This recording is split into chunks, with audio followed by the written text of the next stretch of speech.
Hello, and welcome to So You Think You Can Rule Persia, the podcast where we rate and review all the kings of Persia from Antiochus to Yazdegerd III. I'm Serial, and my pronouns are they, them. And I'm Umberto, and my pronouns are he, him. So hello everybody, and welcome to episode 26, Antiochus III. I'm not going to tell Serial the nickname until it appears in the episode, because it's a bit of a spoiler, but Listen. You have this advantage. So we were talking about this, right? So, the thing is, how is the Antiochus right now is the last member of this family, of the Seleucids, of this dynasty, has no heirs, and is too young to have any heirs that, would be of mature age were he to die, or so, that puts him in a very precarious position. His brother just got assassinated because he did terribly at some kind of battle or other. Mm-hmm. Sources are a bit about it. And there's this guy, what's his name? Antiochus, who probably most certainly assassinated his brother. It's pretty clear that he did do that. Sketchy. So I'm like, okay, I don't know how Antiochus would pull through with this. Probably he just reigns for a couple years and then, gets assassinated because there's a lot of people who want to get in on being able to rule this empire. Because like we said, he has no heirs. It's like a weak part of the dynasty regarding, being able to continue. If there's no more family, then anyone technically has a claim to the throne, because it's not. I'm struggling to explain it, but it's a great moment to swipe in, and also Antiochus is his uncle. Exactly. So it's like, okay, I don't know how he's gonna do it. The thing is though, this episode, per Umberto's estimation, is a long one. 3 hours or so of recording. Right. So yes. We'll cut that down, don't worry. So what? How? Is he going to pull through with a Darius III?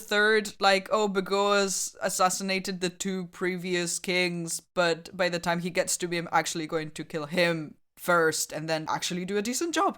Or are we just he immediately dies, and so we are now covering all of the contenders since it hasn't been decided who is king yet? We're just going through all of them, and that's why it's a long episode. What is happening? How is this a 3-hour long episode? We'll get to find out.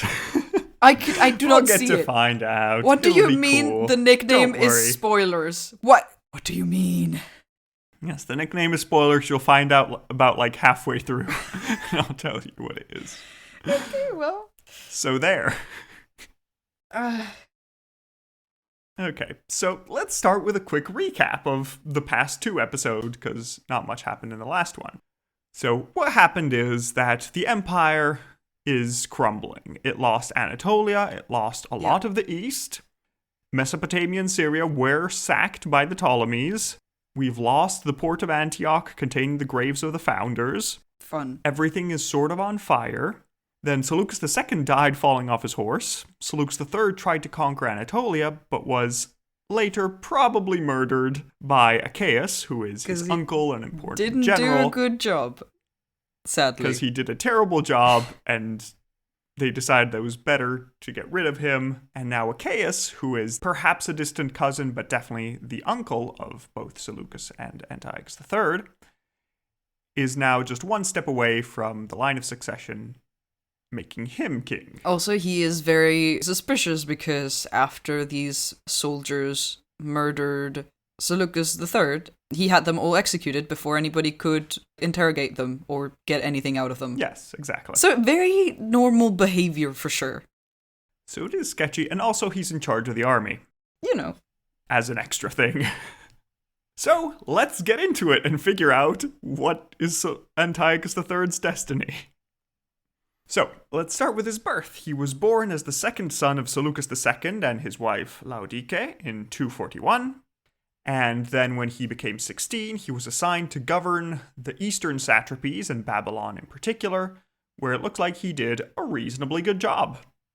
And also his brother Seleucus III confirmed him in this position, and everything went well enough until Antiochus became an 18-year-old. When he becomes 18, he receives news, "Oh, your brother was poisoned. You're king now. Good luck with everything." Yep. Haha. As it goes. Which, to be fair, he hadn't tried to usurpate the throne from his brother. They had reached an agreement of hey, you're doing a good job in Babylon, so please continue that, and we will just be friends throughout. So it's not like he was particularly, interested in the throne. At least not enough to kill his brother. Yeah. Also, this isn't an especially enviable position to want to inherit. There have been better things to have be your problem. But as you mentioned, we are all concerned about Achaeus, but Achaeus is off in Anatolia with the army. And there are several other people that are closer geographically to the king and are jumping on the opportunity to try and take control. Right. So let's meet the gang of the people who are going to try and manipulate our boy. Ah, here we go. This is what I thought. Okay. What are the contenders? Yeah. So the contenders are, let's do east, west, and then center. So starting from the east, we have the brothers called Molon and Alexander, who are respectively satraps of Media and Persia, and are in control of the eastern satrapies. So they're controlling the eastern bit of the empire, and they want to make sure that they're favored by the king, or at least get control of the king somehow. Then, further to the west, we already mentioned Achaeus, who is somehow blood related to the Seleucids, and could potentially become king himself. And finally, in the center, we have an important courtier, who is already a right hand of Seleucus III, who had been his key advisor, who is now directly in Babylon and has made himself the de facto regent of the young Antiochus. So these are the people we have. Now, what are their moves? Well, in the West, just in the aftermath of the death of Seleucus III, Achaeus is proclaimed king by his soldiers. Achaeus has a bit of a problem here, because if he accepts this declaration as king, then he has to march east and take the capital and defeat Antiochus to make himself king.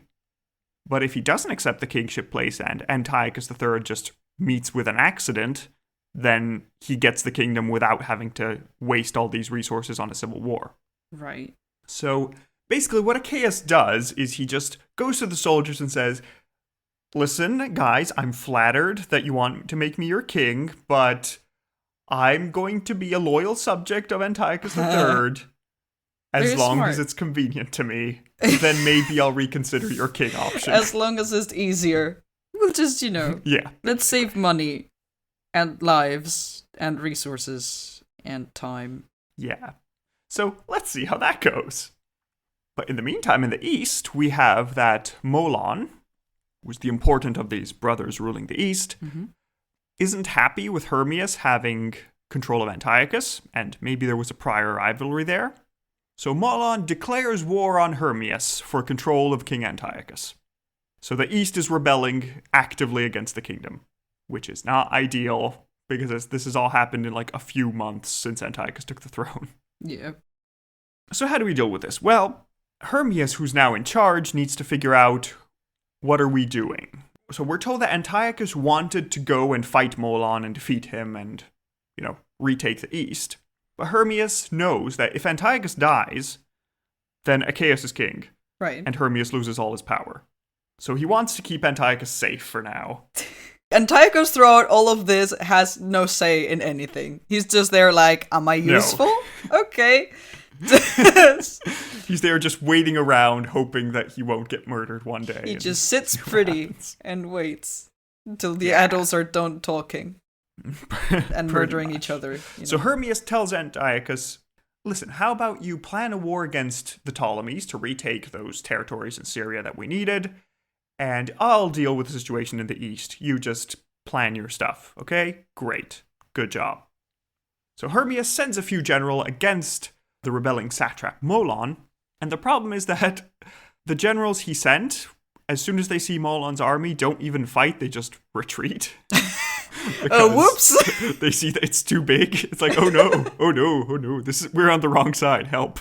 So that's not great. Hey guys, someone wants coffee? No? Bagels? Donuts? Okay, yeah. 2 sugars? We're just popping to the shops. Will let us know if you want anything pie. So this allows Molon to just march unimpeded into Mesopotamia and start conquering all its cities. Not only that, he also starts to besiege Babylon. Because when you have a big army, that's what you do. Yeah, he has control of all the armies of the East, which is a lot. So that's fun. Molon actually also contacted Achaeus and said, hey, do you want to get in on this? We can make a two-pronged assault. I'll support your claim. How does that work? Mm-hmm. What do you think Achaeus does? Do you think he risks it, or does he go? Yeah, is this more useful than avoiding this civil war altogether? Because opposing now might be more trouble. There's a civil war anyway. Yeah, opposing now might be more trouble, so I would say yes. He says yes. Actually, no. Achaeus is very cautious right now. But, like, dude, they're already fighting, and you want this guy as your enemy instead of your ally? Yeah, but if Molon takes control of the capital, then he has more of a claim to the kingdom, and Achaeus doesn't get to be king, so he's just going to wait and see who wins, and then come in and attack the weakened rival. I guess? So that's the plan he's going with. I guess? So, Also, at this point, Molon is just trying to claim to be regent. I see. So maybe Achaeus wants to be full king and not just a regent, because and he cleaner. like you said, they would have to divide the empire, right? Like just share it. Yeah, exactly. So in the meantime, Hermias decides, okay, we need friends. Let's find some friends somehow. So he marries our young King Antiochus to a woman named Laodice, who was both the cousin of Antiochus and the daughter of the king of Pontus, one of these kingdoms in Anatolia, and incidentally just a descendant of one of the 6 nobles that helped Darius the Great overthrow Bardia. So there's a connection there to the Achaemenid dynasty somehow. Well, I mean, if you want to squint, nice. Sure. Yeah, pretty much. And also, marrying Antiochus to Laodice implies that, well, he's going to have an heir, so this stops Achaeus from having any smart murder ideas. But after marrying off King Antiochus, Hermias still needs to deal with Molon. So what does he do? He sends a mercenary army off to Babylon to try and deal with him. Because Antiochus is still being kept, good boy, it's okay, you just plan your war against Egypt. Actually, it looks like Antiochus has declared like a small regional war against the Ptolemies to try and retake some of these cities. So Antiochus is occupied, Hermias sends this mercenary off. Now, while Antiochus has started the 4th Syrian War, Molon fights this mercenary sent by Hermias and defeats him utterly, conquering all of Mesopotamia, reducing the Seleucid Empire to just Syria. This is the lowest point we've been so far. Everything is almost gone. And not only that, but now that Molon has all of Mesopotamia and the East, he's done pretending that he just wants to be regent. He just declares himself king and says, okay, let's go beat Antiochus's butt and take everything. As you do. So that's not great. And at this point, Antiochus is just kind of done with dealing with the Ptolemies because he says, okay, like, yeah, I'll regain some cities, but I don't want to lose my whole kingdom, Hermias. What have you been doing? I think it's time I actually led the army. And so Antiochus decides to organize his men, the men he had prepared to invade Syria and he was besieging some cities with. He says, okay, let's bring the royal army to the east, defeat Molon. Hooray. The problem is that since they had started this war in Syria, they hadn't really conquered any cities or had any victories. So the army is just annoyed that they've been called and have to march across the country for nothing. And they also haven't been paid. And the treasury is kind of empty. So they basically stage a mutiny against our King Antiochus when they find out there's no money and they have to go across to Mesopotamia to fight probably a losing battle. Ah, yes, we love that moment. Yeah, so everything is kind of in the air, but fortunately, good Hermias, kind Hermias, helpful Hermias comes up to the army and says, no, don't worry if the king can't pay, I'll pay your salaries. It's okay, I'm doing it out of the goodness of my heart. Right. But I want to follow with the army, please. And Antiochus can't do anything about it. He's like, well, I guess you're the one paying the soldiers, sure, come around and puppet me. Over in Mesopotamia. Antiochus is just like, you know what, I don't care anymore. Someone As do long as this I don't for get murdered me. like my brother. Yeah. Yeah, let's go. I will probably get murdered at some point. We'll just, see how long we can last. Just let me be in my city and, do the thing I was doing. Also, don't ask where Hermias got the money. Definitely not corruption by being the regent. Definitely not that. Ah, I see. No, he just had, bank account he's been saving. Yeah, just he's pocket a self-made change. millionaire. Yeah. Just yeah, worked exactly. really hard from nothing and became this. Yeah, perfect. So at this point, Antiochus and his army with Hermias follows to the east to try and face Molon and defeat the eastern rebels. And hooray, hurrah. So we're told that while naively you would have assumed that Antiochus would go and attack Molon directly, they decide to do something slightly more clever, from which we can presume that Antiochus had some clever advisors helping him out, because he's like 18 or 19 at this point. He doesn't have that much military experience. As much as you want to read, it's difficult to figure this stuff out. So instead of heading for Babylon, they head around towards the east. So what they do is they basically cut off Molon from his base of support in the eastern satrapies and ensure that his territories are separate into a Mesopotamian part and an eastern part. So they can't reinforce each other. So that's nice. And basically after having geographically isolated Molon, Antiochus marches against them, and they have a large battle on the river Tigris, where Antiochus manages to outnumber the rebels. And, surprising basically everybody, they win this battle. The rebels are defeated. They manage to at least defeat this one bit. They're defeated so badly that Molon, his family, and all the other leading rebels kill themselves rather than be captured alive. Oh, wow. So, rebellion over, I guess. Nice. That's one way to do it. One of the triumvirate has been defeated. Good to know. But now what do we do with all the people that rebelled, Serial? Do you think it's best to be merciful or be utterly ruthless? Well, okay, so, big fan of Cyrus the Great. We loved how he went about things. Good guy. I don't think this is what these people are thinking in a period of such instability and nobody knows what's gonna happen and there's 5 people trying to be king at the same time. So yeah, I think. Wait, but you said the rebels won. No, we won against the rebels. Oh, okay. The rebels were defeated, but we need to just figure out, okay, what do we do with the ones that are left? Well, if I think they're gonna get executed. Well, what is done is both things. Okay. Because Schrodinger's rebels. Yeah. According to official propaganda, Hermias was super vengeful, executing, torturing all the governors of cities that had rebelled or just opened their gates to Molon without fighting, and he destroys anybody who opposes them. Mm-hmm. On the other hand, Antiochus, after a while, of course, after the most important rebels have been defeated, just shows up to the scene and says, "Oh no!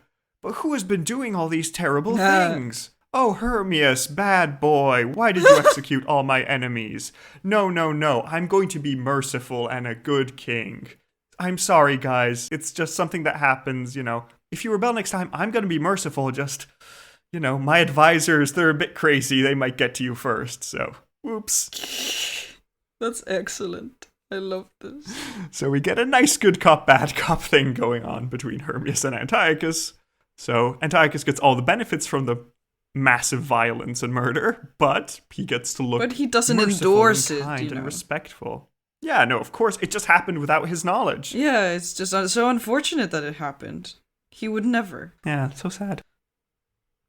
So now, this rebellion has been dealt with, and Antiochus retakes some of the remaining rebel cities. It's nothing serious, but just works out in the end. And also, while he's there, while Antiochus is close to Media, he attacks the local ruler of Media, Atropatene, which is basically northwest of regular Media. It was founded by a satrap of Darius III who just became independent. Mm-hmm. But these guys had sided with Molon, and Antiochus manages to obtain their submission. They're now a vassal state of the Seleucid Empire. So, cool. We're sort of regaining the East. Nice. It's at this point that Antiochus gets news that his new wife Laodike had given birth to a healthy baby boy. Can you guess the name, Serial? It's either Seleucus, Antiochus, or Alexander maybe, going, out there. Yes. What are you visualizing? I'm gonna go for Antiochus. Correct! This is Little Prince Antiochus, as we'll call him, because it's easier to remember him that way. So, hooray, baby boy, the dynasty is saved, we have an heir. No, that's not how it works. A baby cannot rule. You need to, survive for at least 16 more years, my friend. Interesting that you should say that, because Hermias now is a lot more open to Antiochus risking his life, because, don't worry, sire, if I have to be regent for 16 years for your newborn child, then I'll do it. I'll do this sacrifice. You just go risk your life. Be free, my son. So, not ideal. Yeah, no, it's not great. Also, do you know who else would be unhappy about the birth of this child? The other... what's his name? The uncle? Achaeus! Yes, because he is now one step lower in the line of succession, which is annoying. So what's he up to? In the meantime, while Antiochus was dealing with Mesopotamia, Achaeus was covering himself with glory, reconquering Anatolia. Officially for Antiochus, but practically everybody is now loyal to him. Right. And now that Achaeus hears that he is now 2 deaths away from becoming king, he decides to accept his soldiers' previous offer and proclaims himself king of Anatolia, just like Hyrax did a while ago. So, we didn't have Anatolia anyway, but we've sort of lost that army, which is not great. Yeah. So, meh.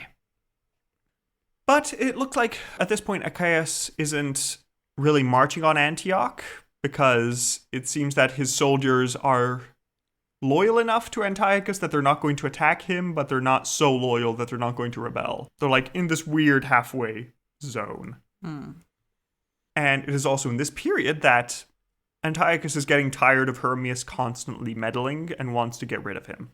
Oh, Antiochus now is actually, maybe I will rule. Yeah, maybe I've done reasonably well.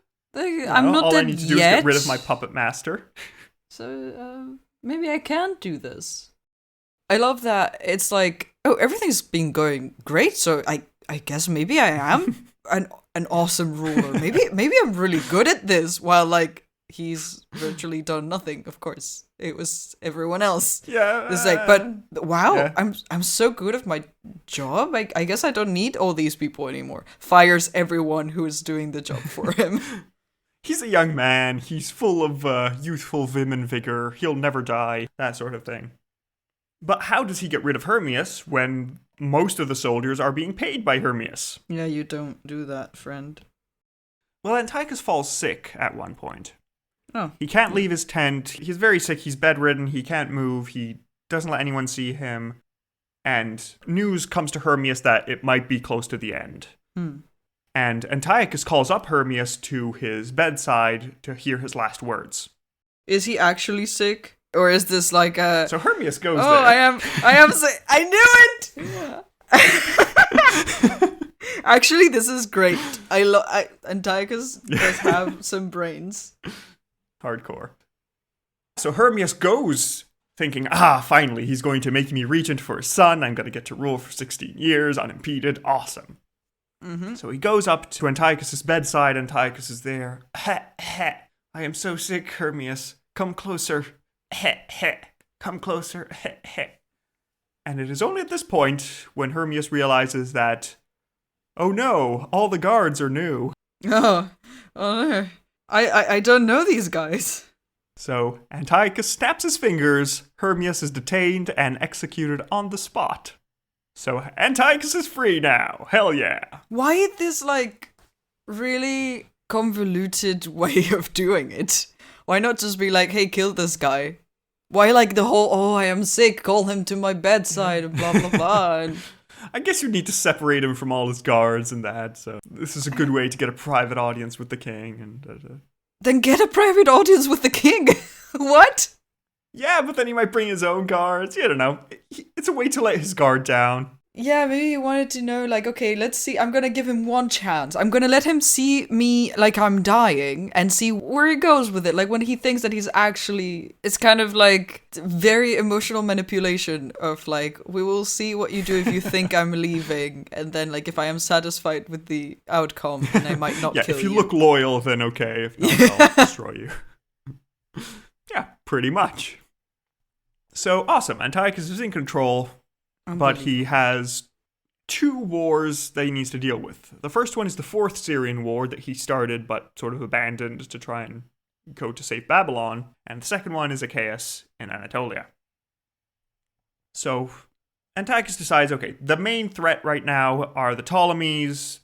If we retake our key cities, that'll be important for us. It'll be a moral support. So let's do this. Let's conquer them.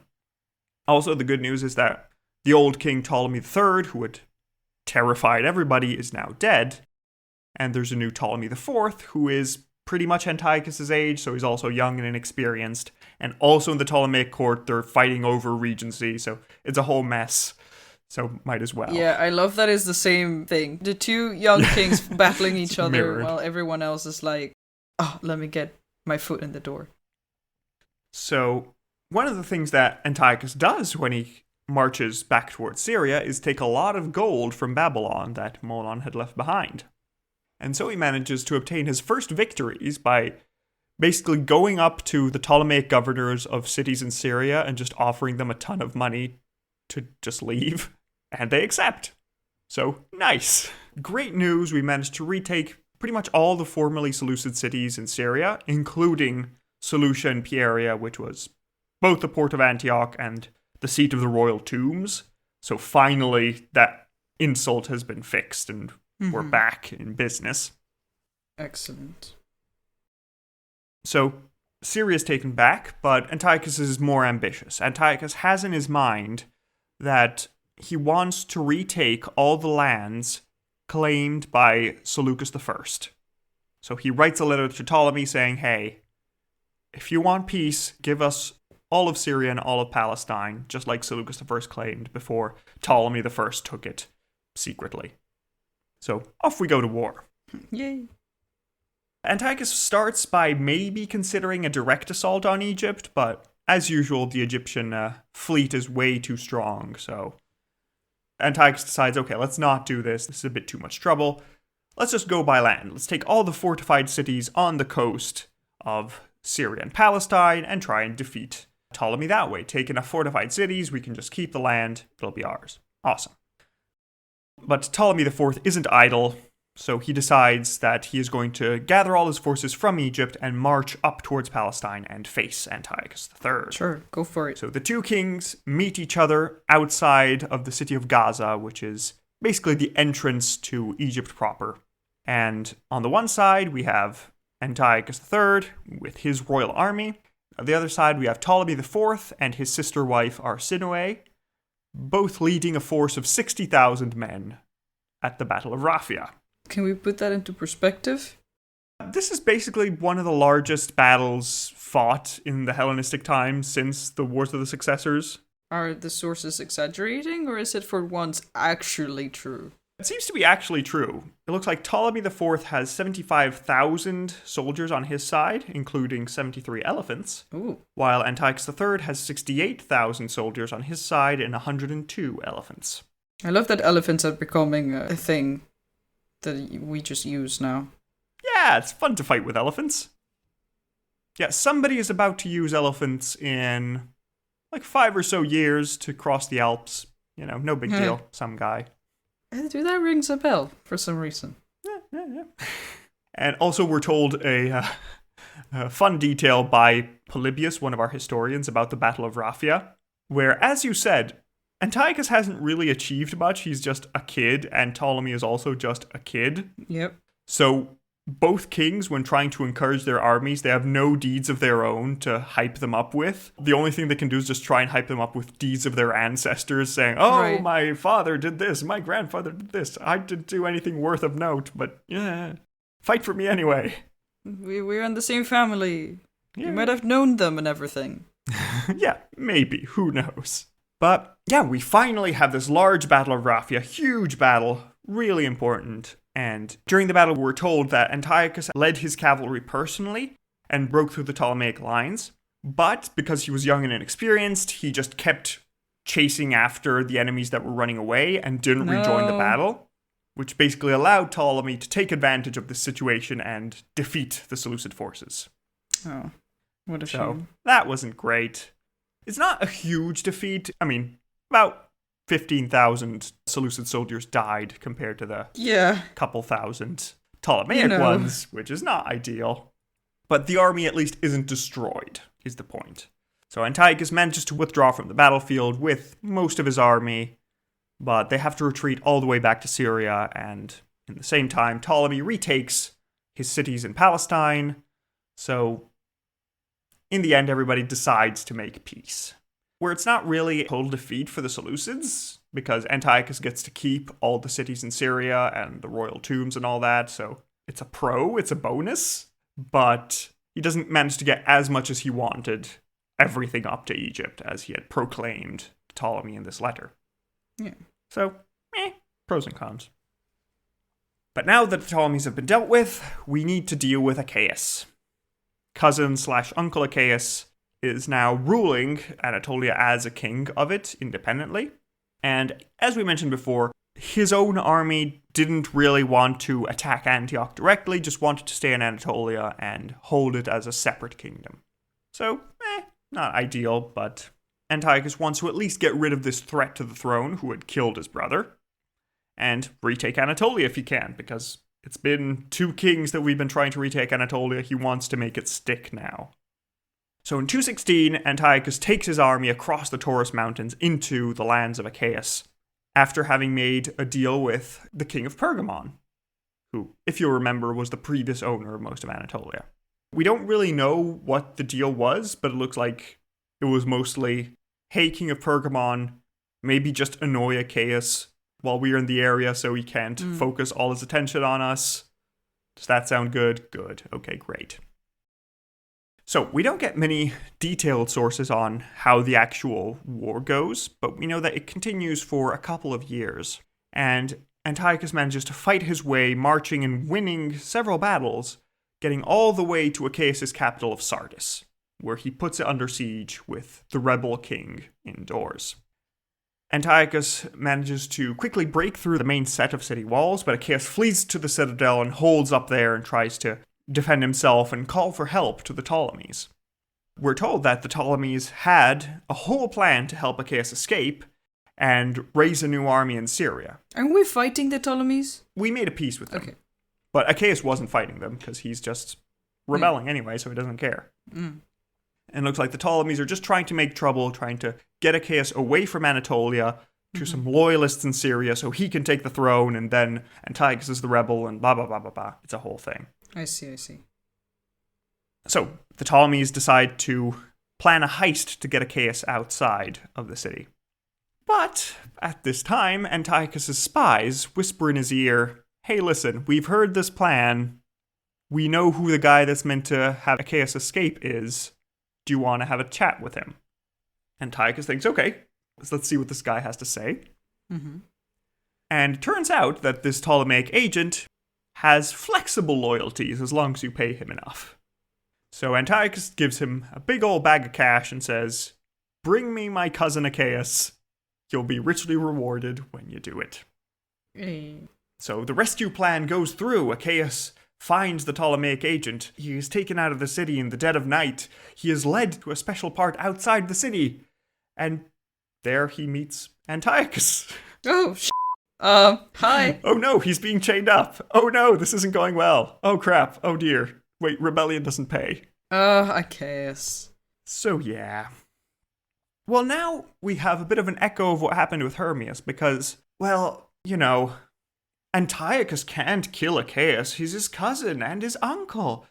He would never do something so vile and cruel. I mean, Antiochus just wants him to live happily ever after, but oh no, the council got to him first. Oh my God. What would Antiochus do? Antiochus is actually a bastard? I love him. Yes. Like, oh my God. Yeah, I am here for this. I am so glad that this is going the way it's going. Oh my god. Yeah, we're told that Antiochus cried in public after seeing what they had done to his poor uncle Achaeus. Poor Antiochus. He must had have been nothing so against, distraught. obviously. Never mind that Achaeus was clearly interested in the throne. Like, Never. he was a good he man. wouldn't have done that. So what does the council decide? Well, the council decides that Achaeus should be horribly, horribly murdered and mutilated. For his rebellion. Damn! What the hell? Like, what? This is the thing, though. It's not even like, oh, he got executed. I didn't want him to be executed. It was a mistake. They didn't follow my order. Like, I didn't get there in time. I'm so sorry. It was, when someone thinks they have to do something and then you don't get there in time to, like, actually review the order. Oh, whoops. What can you do? He's dead now. But, like, when it's actually something brutal, and then he's like, I cannot believe you have done this to him. Oh my god. Anyway, what can you do?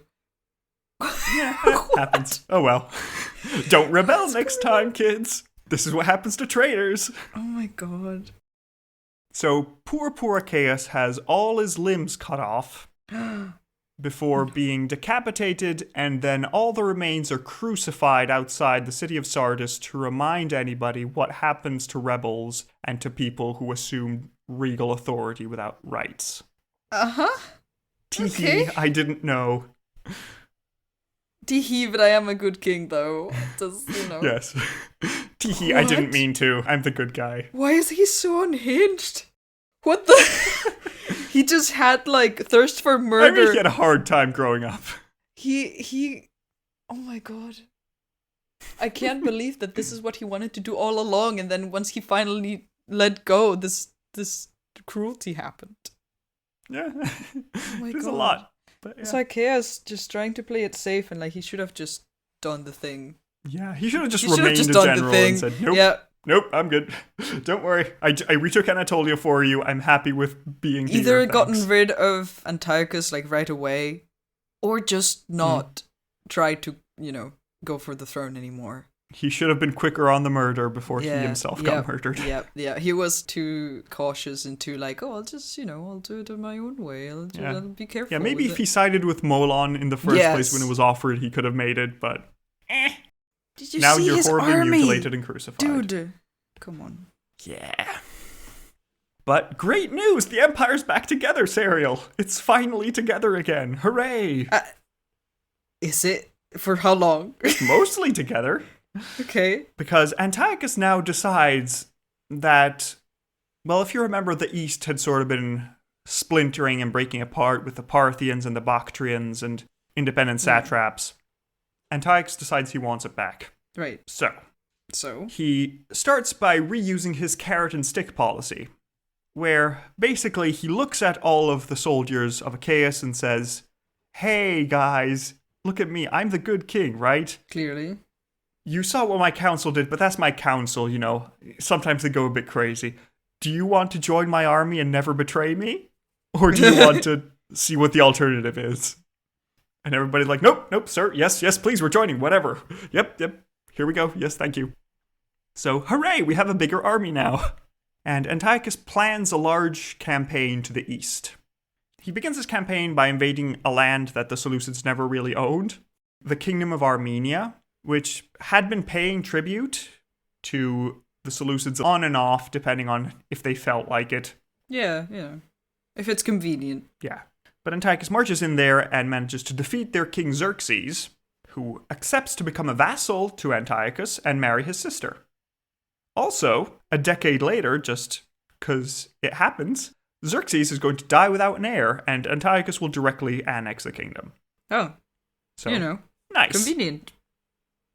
So then Antiochus began to prepare his vast army for his anabasis, or Great Eastern Expedition, Great Return, where he prepared a large amount of cavalry to counter the Parthian nomads and the Bactrians with their heavy cavalry up in the mountains, and he gathered a vast supply chain so all his men would not raid the countryside of the lands they're trying to retake, so that the local population so there's something worth like taking, them and welcome them, yeah.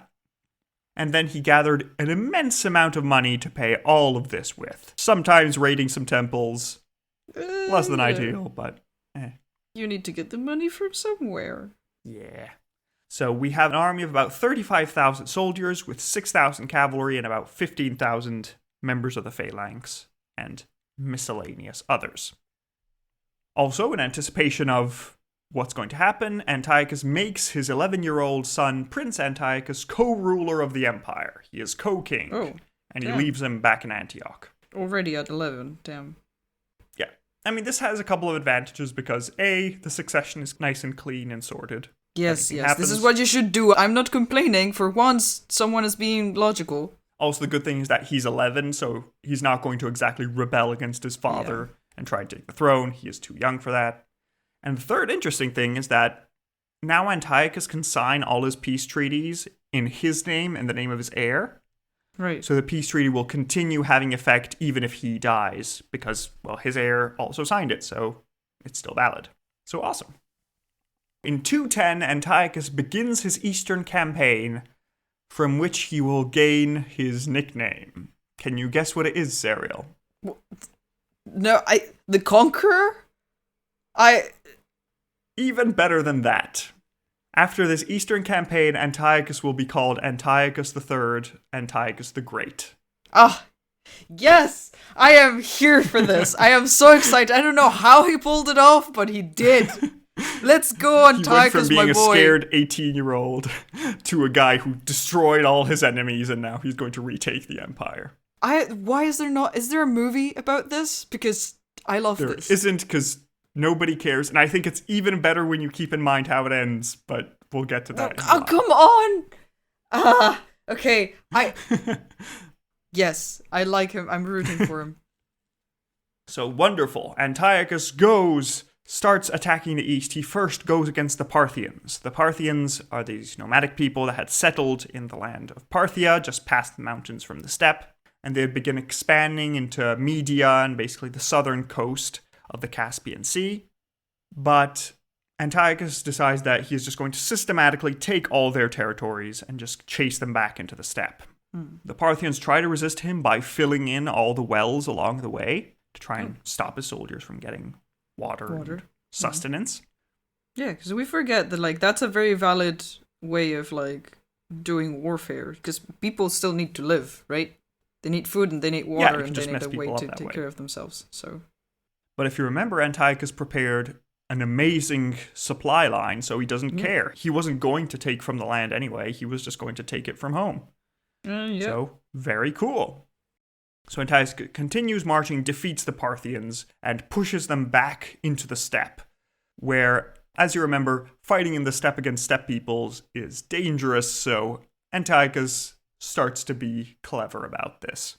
Yeah, because otherwise it's not going to last long.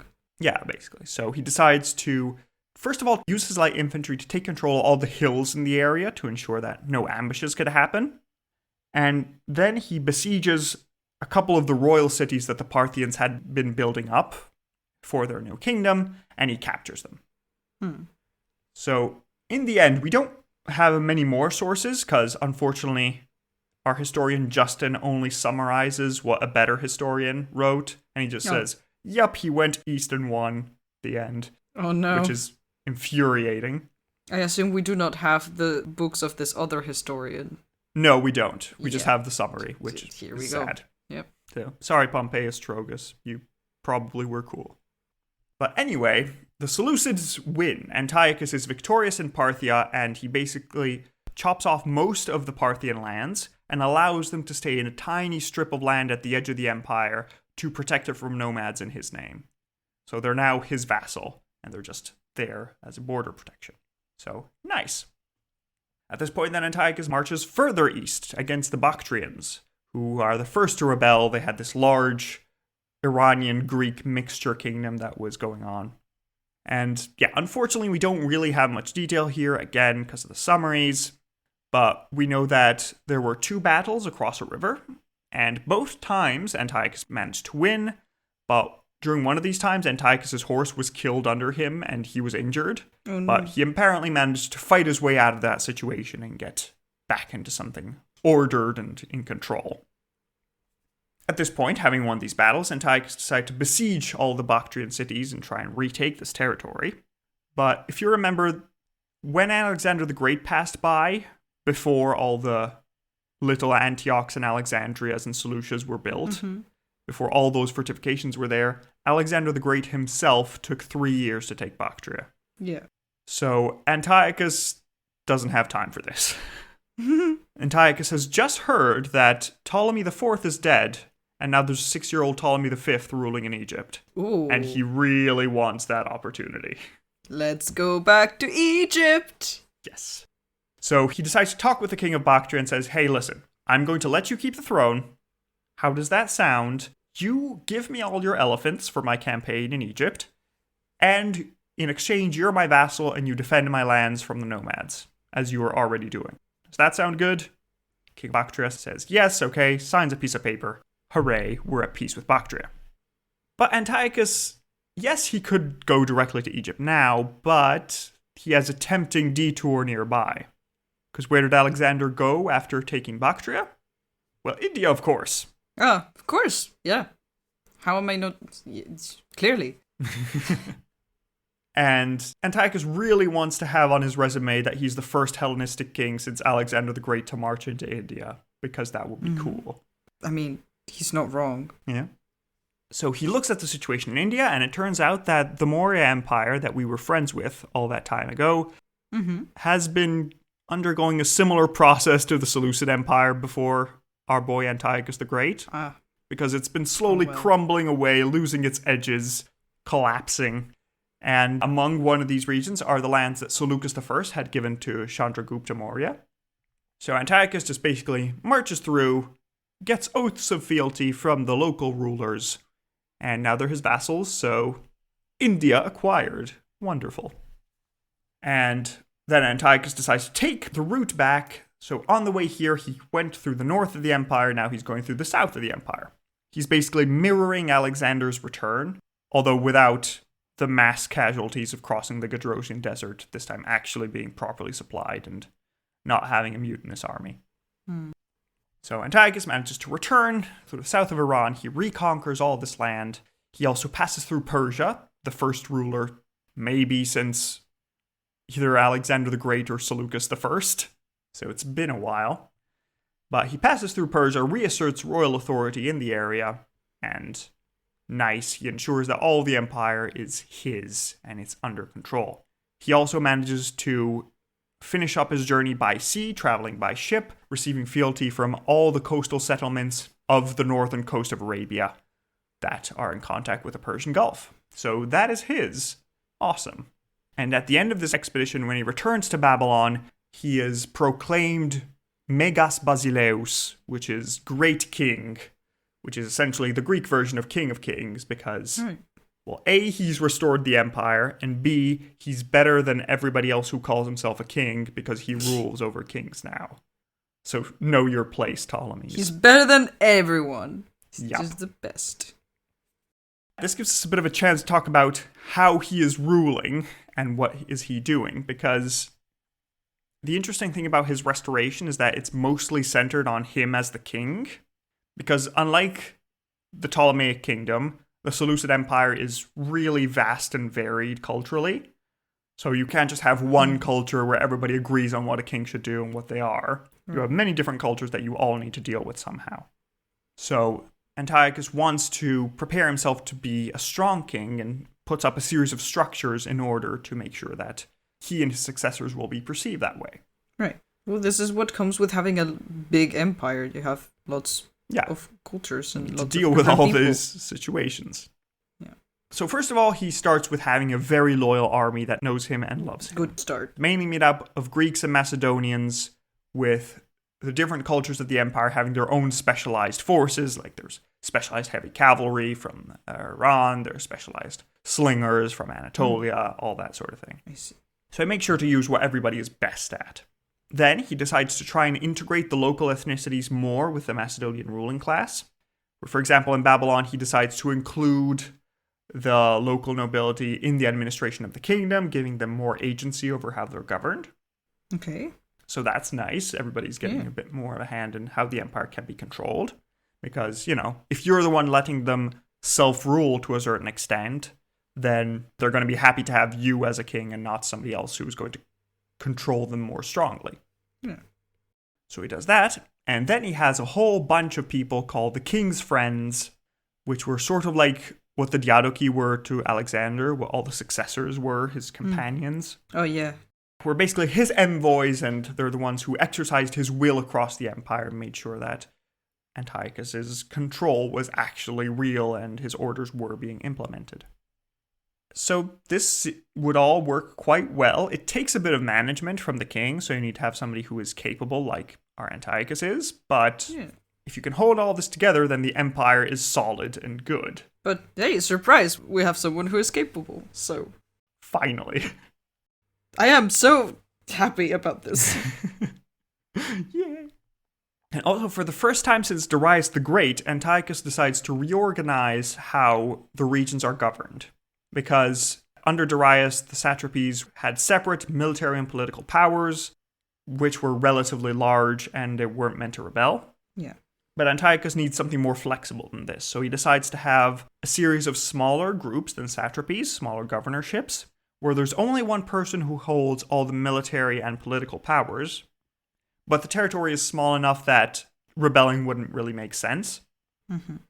But the advantage here is that the smaller regions can respond a lot quicker to any threats and make sure that any incursions or rebellions can be dealt with quickly and efficiently by the local administration. Right. But off to Egypt. Syrian War number 5. Oh, here we go. So we start with, at first, declaring war against the Ptolemies. And Antiochus, as governor of Anatolia, manages to bite off all the little coastal cities that the Ptolemies had, because the Ptolemies are now too busy fighting over who should control the 6-year-old king Ptolemy V. And they can't really do anything. Mm-hmm. And at this point, in 202, 18 years after the last Syrian war, Antiochus marches against Palestine with his army covered in glory from the Eastern expedition. He's now calling himself Antiochus the Great king right. Antiochus the Great. He is ready to kick some butts. Damn. So he manages to quickly march down Palestine. He takes Damascus. He captures the city of Gaza, blocking off all Ptolemaic access to the region. Before they can even react, he's taken everything. Oh, heck. Then the Ptolemaic governor of Palestine sees the situation and surrenders all the remaining cities in Palestine to Antiochus. So all of this is great.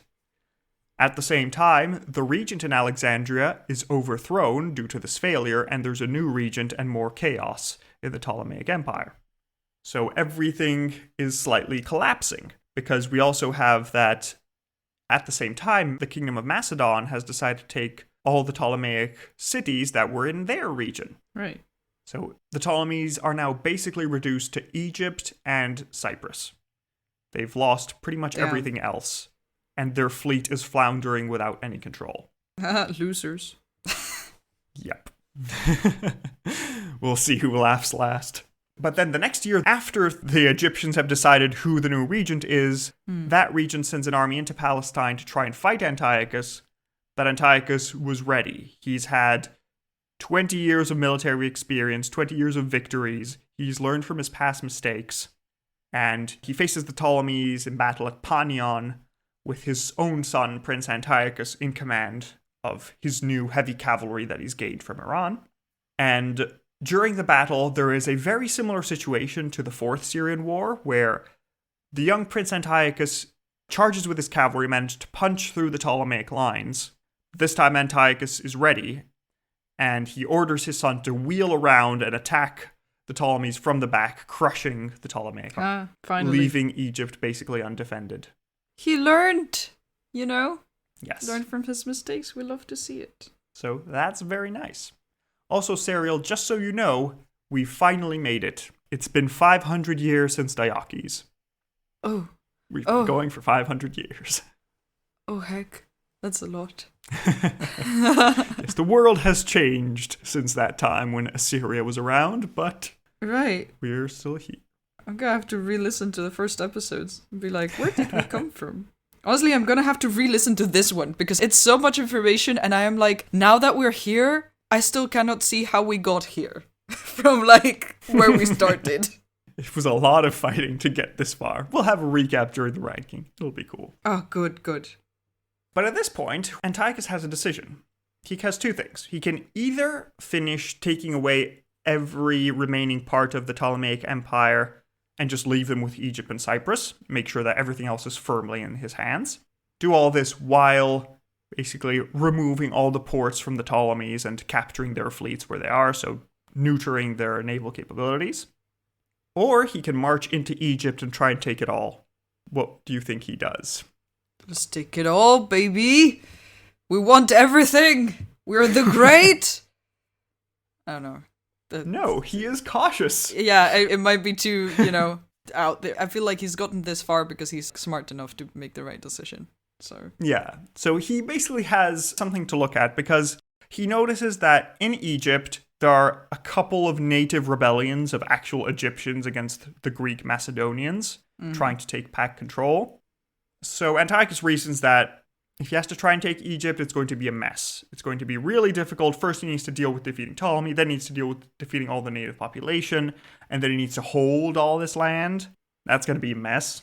He reasons that it's better to just ensure that the Ptolemies are never a threat again. Just destroy all their capabilities of ever retaliating. But then you can just keep them there as a pet. You don't really need to destroy them. They're basically done anyway, so might as well just sit around. Is this gonna come bite him in the butt? Is this underestimating what the Ptolemies could do? Well, yeah, you'll have to see what happens. Every time I'm like, hey, how about... And you're like, well, just stick around to find out. I mean, like, I know. Spoilers. You'll see. Patience is not my strong suit. Also, Antiochus reasons that if he annihilates another successor kingdom just because he can, then that's not great for his own legitimacy because it means that anybody can just erase a successor kingdom. You don't need to be a Ptolemy to rule Egypt. You don't need to be a Seleucid to rule the empire. You can just be some guy. Yeah, so you don't want that. It's also more stable if you just say, okay, you're the Ptolemies, you can keep it there. I'll keep you as my pet, not exactly vassal kingdom, a buffer state, and then we'll not worry about this. So, okay, off we go to Anatolia. So Antiochus marches over to Anatolia to try and take the Ptolemaic cities there. And it's at this point that there are some problems that arise. Oh. So, remember Pergamon, Serial? Yes. The little kingdom that took most of Anatolia 20 years ago and was now basically a Seleucid ally? Right. Yeah, them. So during Antiochus' campaigns into Anatolia, it seems that he accidentally marches into their territory. Accidentally, you say? So he doesn't conquer anything, he just goes through their territory on the side. Just a whoops, is a silly whoopsie. I need to get through here. Oh, excuse me, passing by. Looks like it was an accident. Maybe they had different maps. Maybe there was a disputed region he was going through because he thought it was his and they thought it was theirs. Whatever it is, the Pergamene are not happy. Yeah. So they decide to send an angry letter. As you do. And who do you think they send the angry letter to? Ptolemy? No, obviously to Antiochus. Not really. No? They decide to entirely bypass Antiochus and they send it to... Who? To someone else, basically. Let me see if I can pronounce this correctly. Who else is important right now? They send it to a... it seems to be a people from the far west. They're called Romans. Oh! Romans. Okay, the Romans. I see. Yeah. Wait, what do the Romans have to do with all this now? Are they, what is happening in Rome? Are they big, are we in Republic times? What are we doing?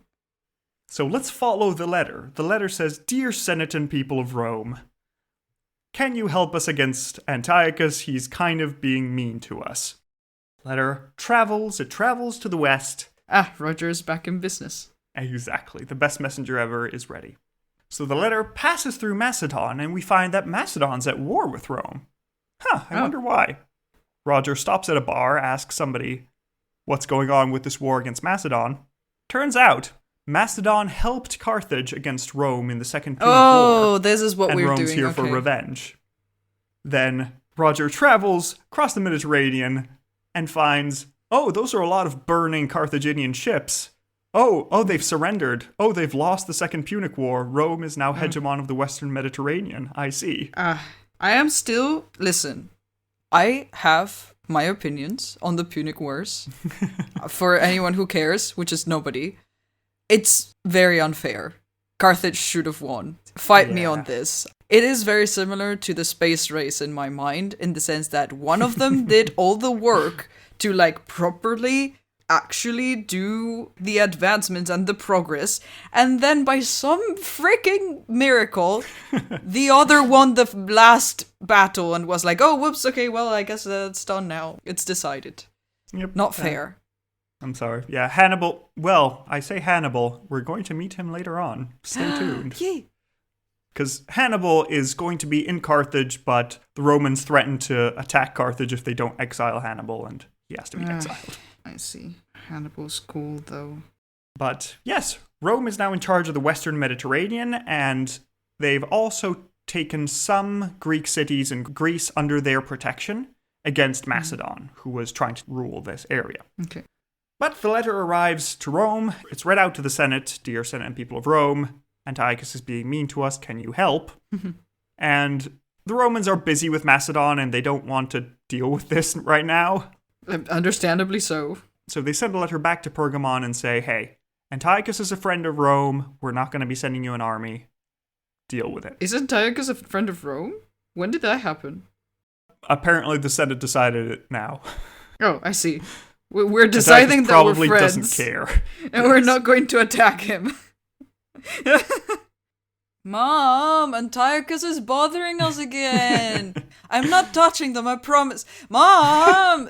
Guys, just figure it out on your own, please. I have things to do. We've had hundreds of thousands of our men die during the Punic Wars. We're tired, guys, please. But at the same time, while all this is happening, Antiochus rubs another Roman ally the wrong way. Ah, fun. Because while heading west with his navy throughout Anatolia, he receives a delegation from the island of Rhodes, which is an ally of the Romans. And the Rhodians ask him to stop his advance and stay in his lane, not to go further west than the island.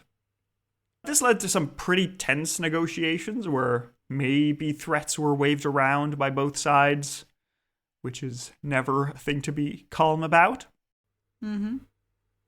But in the end, we managed to have a deal, because in exchange for passage, Rhodes could have 3 of the newly captured Ptolemaic cities that Antiochus had taken. They could just keep those. It's fine. We don't care that much. And Antiochus could just take everything else, and it's fine. Also, there is news from the west that the Romans have managed to defeat Macedon and cut it down to size. And the advantage of this is that as a term of the peace, the Macedonians were forced to abandon all the Ptolemaic cities they'd taken in the past years. And so Antiochus is just free to jump on these cities and take them for himself. Would you look at that? So great. But now all of Asia is pacified. Everything is peace. Everything is under Antiochus's control. I love that it's called pacifying. Like, sure. Yeah. I'm sure. It's pacified. It has been made to be peace. We made a desert and we've called it peace. Shut up. Indeed. So now that Antiochus has arrived on the coast of the Aegean, he thinks, well, I've already been the first man since Alexander to reach India.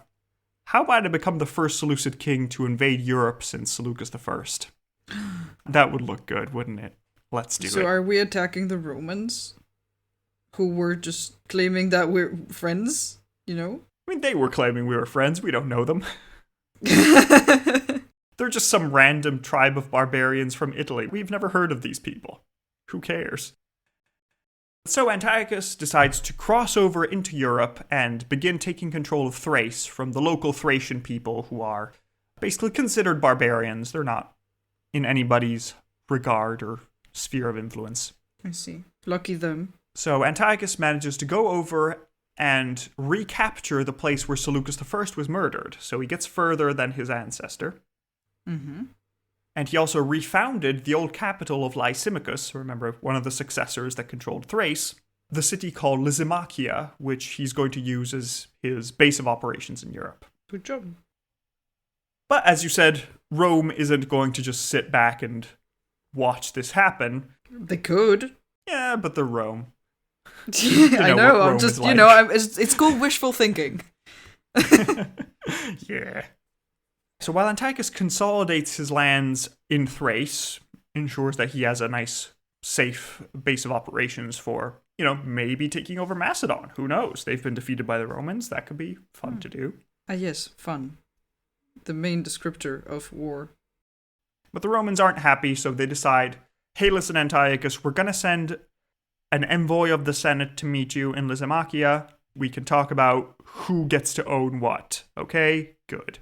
We can see that you're, going in the same, rough direction that we are going. And so, we wouldn't want to, step on any toes. Yeah, it would be a shame if somebody had to end up stabbed in the neck. So let's not do that.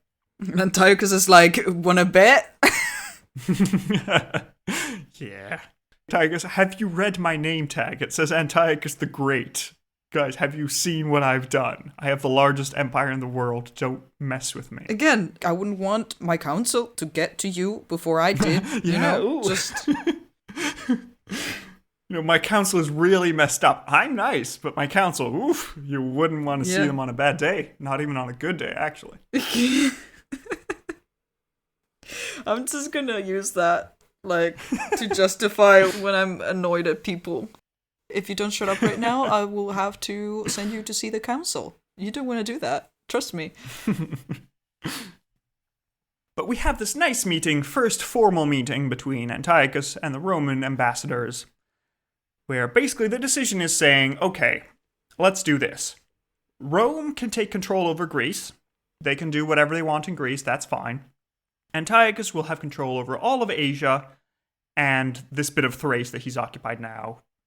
There are some cities that are a bit of a gray area where they can't really agree who owns them or who doesn't. Like Pergamon, it's not owned by the Seleucids, and the Romans kind of promised that they would help them out. And also Rhodes is sort of in Asia, but it's a Roman ally, so it's a bit of a gray area, but they decide we'll deal with it when we have to come to it.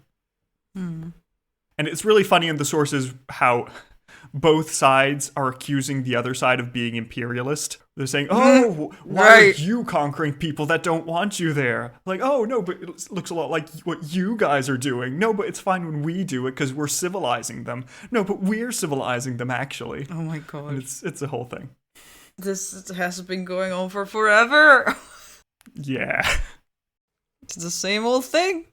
And also, Appian claims that the original Roman request was for Antiochus to abandon all of his conquests that he's ever made in his life and return to the original lands. And Antiochus replies that, listen, I'm not telling the Romans how to act in Italy. How about you don't say anything about what happens in Asia? Cool. Great. Bye. I mean, fair enough. Very bold of them to be like, hey, how about you just lose all your empire? Yeah, how about you lose all your life's work? I'm sure you didn't care much about it, did you? No. I love that they're like, you're being imperialist. These people don't want you there. Nobody actually asks the people who are getting conquered, because this is not about them. Apparently. You're not part of this negotiation. Yep. So this is settled. Great job. Is it? It's settled enough that we can just go and do our respective We're not fighting things anymore, I promise. Yeah. So Antiochus heads over to Antioch. He sails there because he wants to finish up some negotiations with Ptolemy V to formally end the Fifth Syrian War. It was already done for a few years, but they just need to sign the piece of paper. And so they have a nice treaty of peace where they recognize all of Antiochus's conquests. And also, there is a marriage alliance where Antiochus's daughter, Cleopatra, marries Ptolemy V. And this is the first Cleopatra in Egypt. This is where all the other ones get their names from. So this is Cleopatra Syra, because she's from Syria. Oh, interesting. Cool. Original name. So, we like it. Yay. Does Cleopatra mean anything? As in, does the name have Cleopatra means the honor of the father. I see. Oh, yeah. Or honor to the father, father's honor, that sort of thing. And Kleos, like Heracles, is the honor of Hera. I see. Interesting. Yes. Etymology is fun. I do like it. I get a kick out of it. So, peace with the Ptolemies at last. Antiochus can concentrate on his pet European project. Yeah, this little side quest, Yeah. So he marches into Thrace with about 30,000 men, which corresponds to about 3 legions compared to the 2 legions that the Romans have in Greece. Huh. Just to make a point. And there Antiochus consolidates his gains and appoints his second son. Can you guess what his second son is called? Seleucus. Correct. Yes! Seleucus is appointed as governor of Thrace and viceroy of the king there. Love this game. But Antiochus doesn't really want a conflict with Rome. So he just keeps writing to Rome saying, hey, I'm marching here to attack these tribal people on my border. Hope just that's cool with you guys. Just sends them constant passive-aggressive messages of yeah. Guys, I'm just going here, okay? Is that okay? Yes, okay. Just letting you know. If you're going to be crybabies about it, I won't, but all right. And the Romans are always fine, I guess. But yeah, so while Antiochus consolidates these lands, there's a sort of cold war developing between Rome and the Seleucid Empire, because Rome controls the western Mediterranean, the Seleucids control the east. And they're sort of arguing over small Greek city-states that side with one side or the other and try to do what they can to survive. So, for example, among these, Antiochus has some friendly relations with the city of Athens, because the capital, Antioch, was founded by a large amount of Athenian colonists when Seleucus first invited them there. So, there's a lot of back and forth political, bribing the council of one city to go on your side and going with another and blah, blah, blah, blah, blah, blah. It's a whole mess. That's when, in 195, Antiochus gets an uncomfortable but convenient guest. You see, the city of Carthage has exiled its proudest son, Hannibal. And Hannibal now joins Antiochus' court. So the Romans aren't really happy. They tell Antiochus to maybe hand over Hannibal, but Antiochus says, he's in my court. What are you going to do? I'm going to keep him. Thank you very much. He's fun. I actually like his presence. We are friends now. Yeah. And also it looks like Hannibal here proposed a plan to defeat Rome. Oh. Where he said, how about... You should know. You sponsor a coup in Carthage and make me the leader, and then together we invade Italy and crush them once and for all. That would have been fun. But I don't think this happened, so what? Yeah, because Antiochus is Antiochus the Great. He is controlling the largest empire in the world. He has reconquered it single-handedly, basically. Yeah, very and impressive. Now this guy who lost a war with Rome is trying to tell him how to run his empire. Come on. Fair enough, but also Hannibal lost because they stopped sponsored him. Listen, we've seen many projects go to shit because people stopped giving money. That's just, Have you watched Evangelion? Sorry. Yeah, but essentially, if he wasn't able to convince his own people to sponsor him to defeat Rome, how is this coup going to work, Hannibal? Are they going to help you this time, now that you've failed? Come on. I like him, okay? He is very brilliant, and it's not fair. Yeah, he has no blame. He never did anything wrong in his life, okay? The poor boy. Yeah, and at this point we have some family issues.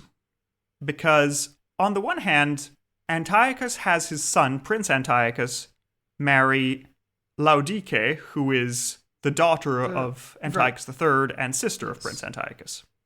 Yes. Wow. Why was this done? Because we haven't had sister marriage among the Seleucids yet? It could be either because, as a great king, Antiochus couldn't really give his children to anyone else. It would have been demeaning. It would have been like just giving them to the baker, giving them to another king. When you're like the very top of the top, then like who are you considering like on your level? The only fitting spouse is your brother. Yeah. Which, ew, but I guess. Yeah. Okay. But alternatively, it could have also been, since Antiochus grew up in a period of difficulty with the succession and usurpers and all that, if he marries his daughter off to an important noble in the empire, then that's just a usurpation waiting to happen. So the best way to keep everybody safe is to just marry in the family. But they don't get to stay married long.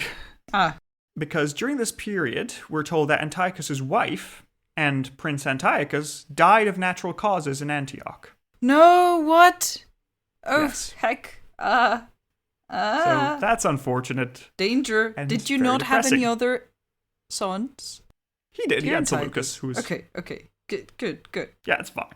But some suggest poison. It's unclear who would have poisoned them. They might have just gotten sick because of malaria or whatever. Yeah. It happens. It felt a bit out of the blue. Like, I don't think go through a city. It's particularly strategically important. I mean, it's not good, but like... Yeah, it's an unfortunate thing that happened. Yeah. Well. So, as you said, this forces Antiochus to make his second son, Seleucus, now co-king. Because, he is my heir now, this is what we're doing. But the problem here is that this sort of makes Antiochus's previous trick of signing peace treaties with his name and that of his son. Yeah. It's no longer valid because the son's dead, so... Isn't there a way, like, it's as if he couldn't he had just been like, oh, in my name and my heir, you know? Like, I guess it was too succeed. Vague. I guess you need to have a nice big formal signature saying Antiochus, son of Antiochus, king of kings. But it's a contract. Just put it in the clauses. You know? I guess they weren't that legally refined in their peace treaties. So that's not great. That's a problem. I would even do, like, to whoever succeeds, because, like, I don't, like... To whom it may concern. But, like, in the sense of, like, of course I don't want to lose the empire or to, like, give it to a different family, but in the case that were to happen, if I actually cared about the empire not breaking apart and not, like, you know, at least do it so that it stays together. I don't know, but I guess we are assuming that they care for the stability of, like, the people living in the empire, which is not the case, clearly. I mean, they probably also do care. I mean, because if the people are stable, they are stable too, but... Yeah, you know, they probably just assume that you need to sign it in the name of a king. You can't just go to the post office and ask an ID for my future son I'll have at some point. Just fill it in, I'll fill in the blanks. Yeah, I guess. That would be a bit weird. But what happens now is some damn fool thing in the Balkans causing a world war. Oh, damn.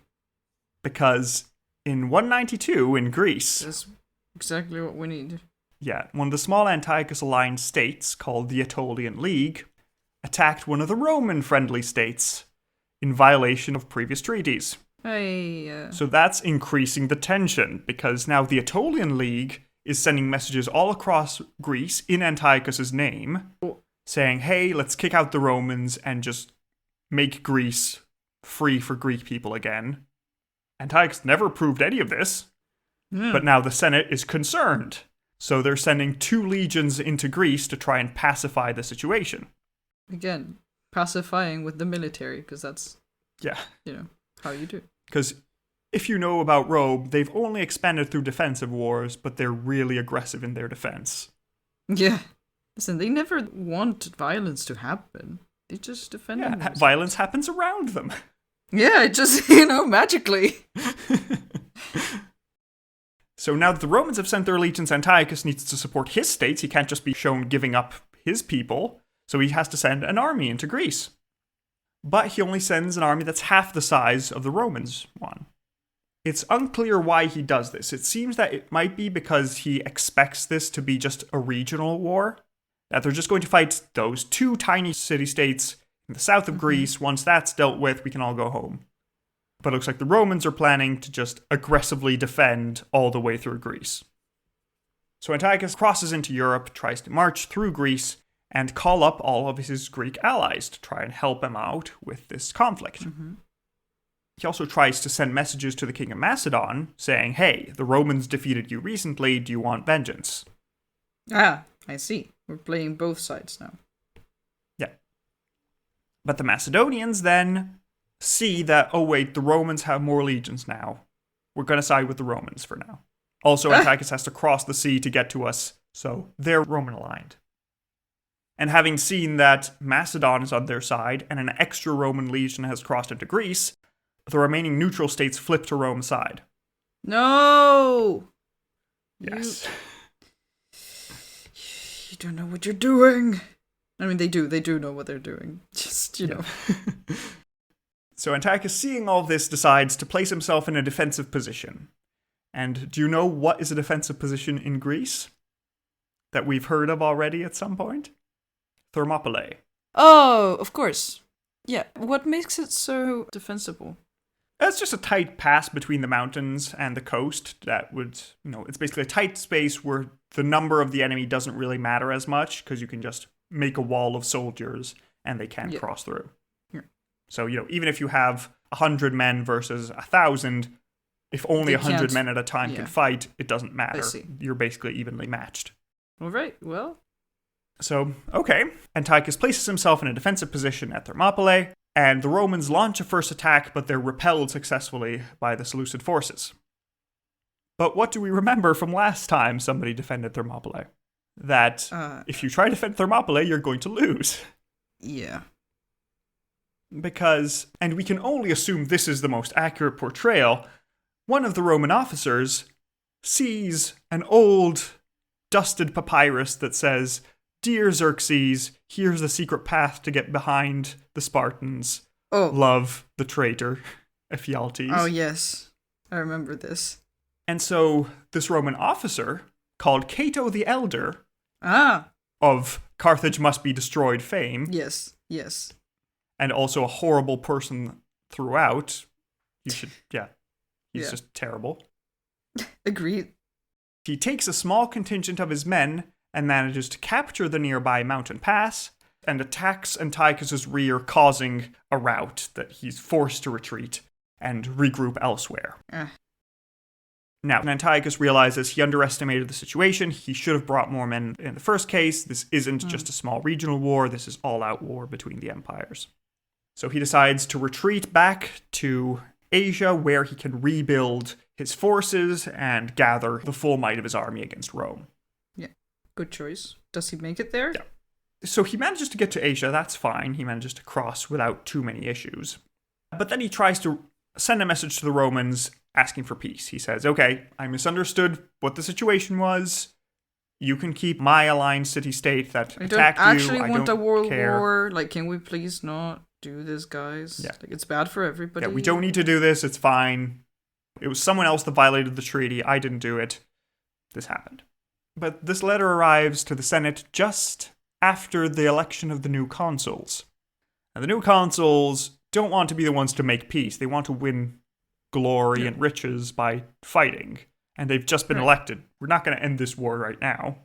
And incidentally, the people elected as consul, the little brother of Scipio Africanus, defeater of Hannibal, to lead this campaign.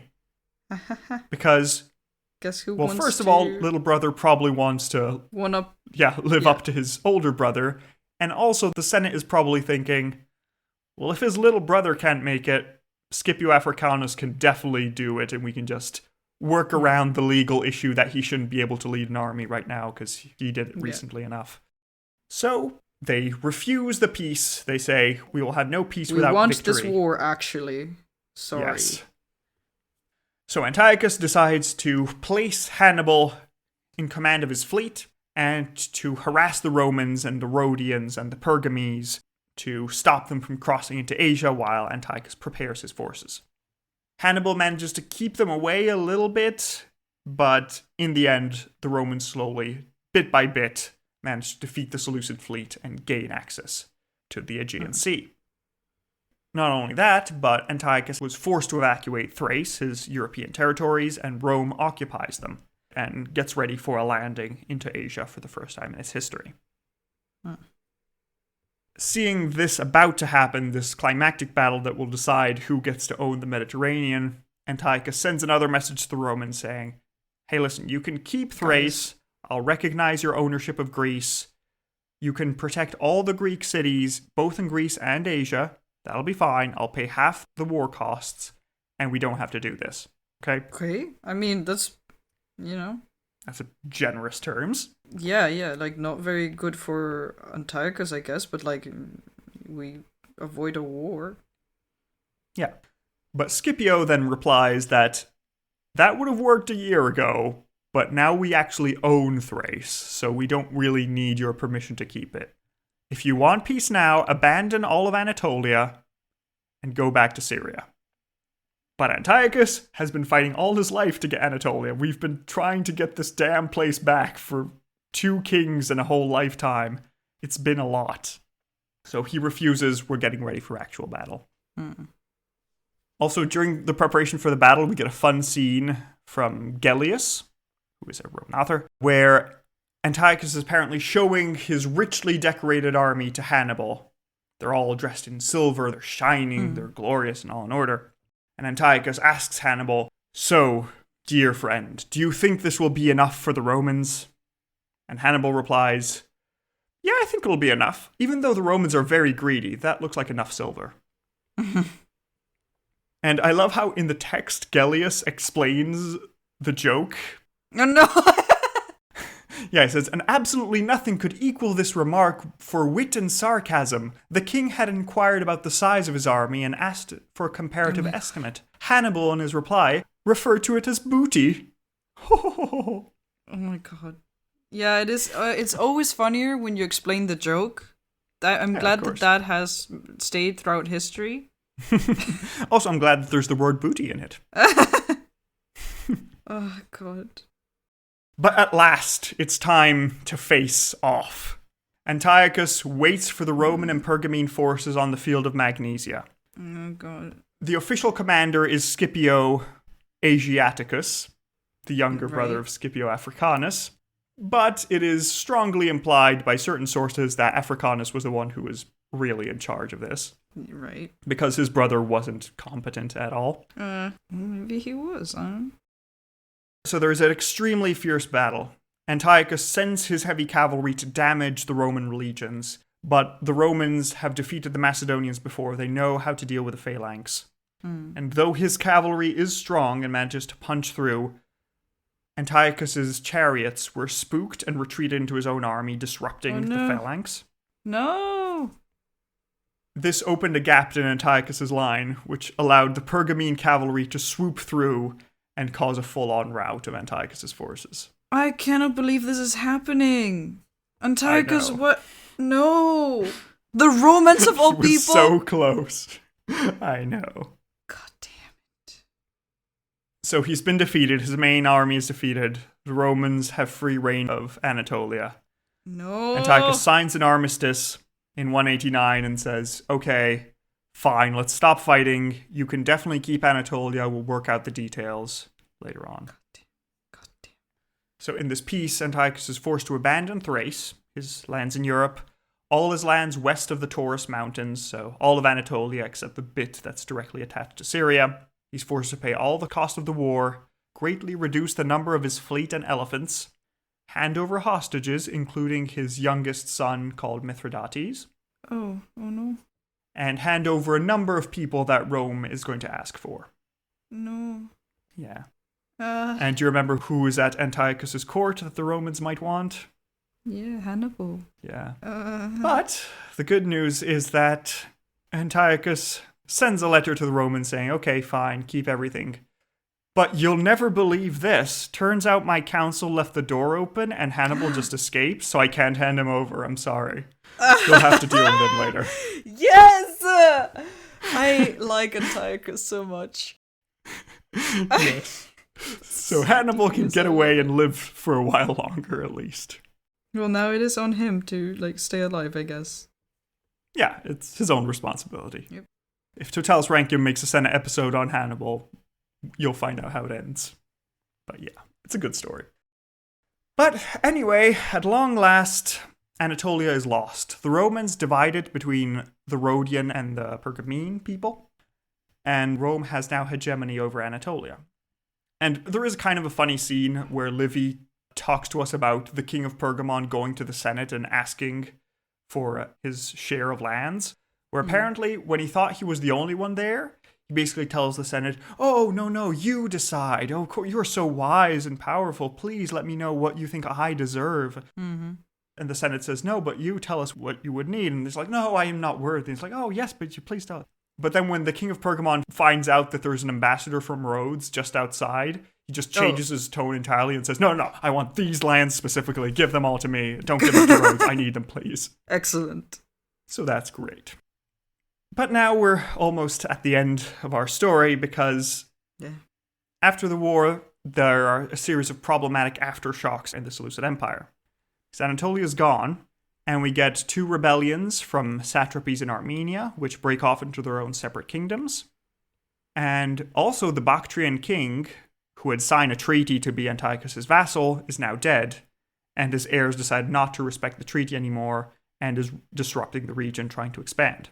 Right. So the east is unstable again. So at this point, Antiochus needs to plan another eastern expedition. This time he'll sign it with his name and Seleucus' name. He'll stabilize everything at least so that this Rome thing, we can all forget about it and fine, we're happy in Asia. Well, sure. But Antiochus has to pay for a lot of money to the Romans for the war payments, so he doesn't have very much. Yeah. So he needs to try and go and get a lot of money from rich temples that he passes through. Which is never good. Yeah. In particular, on the 3rd or 4th of July, 187, he found himself in Elam, where he was looting a temple of Bel, one of the local Mesopotamian deities. Mm-hmm. And he was only there with his close guard, but the locals there were infuriated when they saw somebody raiding their temple, thinking it's bandits or who knows. So they gather their weapons together, and they attack Antiochus and his retinue, and all of them are killed. Oh god. So Antiochus the Great dies trying to raid a temple, not with a bang, but with a whimper. The end. Antiochus, no! If he had died like 4 years earlier, before the war with Rome, it would have been so much better, but it's a very tragic ending. I shake my fist at you! We will be yelling Rome why for the next 1,500 years. Oh god, I'm not ready for this. I'm really not. This is our first encounter with the Romans, and also, it's not the first full Totalis Rankium episode, but there's a Senate episode on Scipio, so we're there for touching. Just, no. But yeah. Don't get me wrong, Sad I'm used story. to rooting for the Romans, right? But like, come on, guys. Yeah, Antiochus just did so much. He got just so close to doing everything, but no. He had to just, that one dumb city-state in Greece had to attack the Roman friend, and that exploded into everything, giving Rome ownership of the Mediterranean, basically. And this is basically what inaugurates the period of the late Republic, where Rome acts as the world police for the Mediterranean. Yeah. Where they just go around telling everybody what to do. And it's a fun period. We'll see what happens, but it's the world police. Yeah. Just so Antiochus, you were so close. I was rooting for you. Yeah. Our poor friend. He was so good. I mean, he managed to resurrect the empire from death. Yeah, from everything going wrong. I was looking at our scores for the Seleucids, and it was just like a clear downward trend for each king rating lower than the previous one. Yeah. And Antiochus fixed it, but so we'll have to see what Seleucus IV does in the next episode. The damn Romans. I don't even know, I'm like, no, I feel like it's gonna take me so long to get over this. I don't even care about the next episode. Yeah. I'm just... It's disappointing. And this is one of the people that I didn't know about, because nobody ever talks about the period of the Roman Republic after the Punic Wars and before the big civil wars. That's always just like, and Rome conquered the Mediterranean because reasons. But and the story so of Antiochus cool. III was fully new to me, but it's really fun, and yeah. Also, Antiochus III, new favorite. I love him. He's so devious, and he did so well, and come on. Yeah, poor boy. Take all this with a grain of salt, of course. I'm not actually a fan of any monarchs, but, Yeah, but still, within the context, within the story context, it's fun. In my own headcanon, he's fun. Yeah. Okay, so are you ready to rate him, Serial? Yes, I am. Let's go. So our first category is final moments. How interesting was his death? To die in a temple massacred by the local population after trying to raid it. Terrible. I think it's so disappointing it's good. Yeah. Bad. Because it was just so close, and then it just died in this dumb, anticlimactic way. I cannot believe. It's such a downfall. He deserved better. Yeah, how the mighty have fallen. So, yeah, I'm impressed. I definitely think it's memorable, at least. That's something fits. Mm. I'm not sure how memorable to put it. I'm somewhere between a 5 and a 7, and I'm debating with myself where to go. Because I gave Seleucus the First a 7. 5, because it's just, I'm not over the disappointment. I'm sorry. Yeah. Because Seleucus the Second got a 5 falling off a horse. But that was funny! I think this is in a similar category. It's like an anticlimax where it's like, you're about to head off to a great expedition, but nope, you just died in a dumb way. Yeah, I think 5 works for me. Are you sticking with 5 as well? Yeah, I am sticking. Listen, it's not even like badly timed. Like, Seleucus's death was badly timed, and it was silly, and I could not believe what was going on. But with this, it's just sad. This is just sad. Yeah, it's depressing. But hey. Yeah. So, with a 5 and a 5, he gets a 5 out of 10 for final moments. Next category is battle hardness. How good was he at combat and war? So, let's go through his entire resume. He started his reign, Molon rebelled, Hermias sent a couple of armies, but they lost. Then when Antiochus himself went, he managed to defeat Molon, retake Mesopotamia in the east. Then he fought against Ptolemy IV. It was sort of a half victory where he retook some of Syria, but not Palestine. Mm-hmm. So that went kind of okay. Not great, not terrible. Bit of a missed opportunity. Then he fought Achaeus. He won. He managed to reconquer Anatolia. Then afterwards, he managed to conquer the kingdom of Armenia. And then he had his whole eastern Anabasis that made him called the Great. He defeated the Parthians, made them his vassals. He defeated the Bactrians, made them his vassals. He went through India, made them his vassals. He reconsolidated all the territory of Iran. Very good. Just awesome. Which is very nice. Then he marched back against Egypt in the 5th Syrian War against Ptolemy V, took all of Palestine, permanently broke the back of the Ptolemies, took a ton of little cities in Anatolia, retaking that territory from the Ptolemies. Then he became the first king to get into Europe. He conquered parts of Thrace, where he founded a city there. And then we get to the Roman bit. Where he declared war against Rome. He tried to defend Thermopylae, but was outflanked. He tried to go back to Asia. He had to abandon Thrace. Hannibal tried to hold on to the Aegean Sea, but eventually lost it. The Romans crossed into Anatolia, defeated him at the Battle of Magnesia, and forced him to lose his territories. So it's definitely a mixed bag. Again, if he had died before the war with Rome, incredible, amazing. But he didn't. Yeah, and therefore it is kind of on him. Yeah, so what do you think? I can't believe this happened. I cannot believe this. I know. What do you mean? Yeah. Here I'm like an 8 or a 9. Because 9, my argument is that Darius the Great basically won everything but lost against Marathon and didn't do a great job against the Scythians. So that would be an argument for 9. But I wanted to give him a 10, but then Rome came along. I know. What the hell? Damn Romans. Romans go home. Romani domu... I can't remember. Romanis domum... Romani ite domum? No, Romanis domum ite... Fine. I don't know Latin. You know the reference. Anyway, that thing. Romani domum ite is the correct one. That's the thing. Romanis eunt domus is the Brian. Good. Done. Is the Brian. I see. This makes sense. The Brian. Is this staying in the podcast? I don't know. I'll think about it. But yeah, so battle hardness, I think I want to give him a 9, but I'll have to give him an 8. Because it's such a big defeat, it just loses all of Anatolia. If it were just a minor defeat and he had to abandon Thrace, then yes, 9. But he loses all of Anatolia. Yeah, I think I can't go higher than an 8. I love the man, but not more than this. How about you, Serial? No, I'm giving him a 9. He deserves it. Feel free to. My boy. Damn, I'm gonna go cry about it. I'll be back later. Okay, so with an 8 and a 9, he gets a 17 out of 20 for battle hardness, second only to Seleucus I among his dynasty, because come on. Yeah.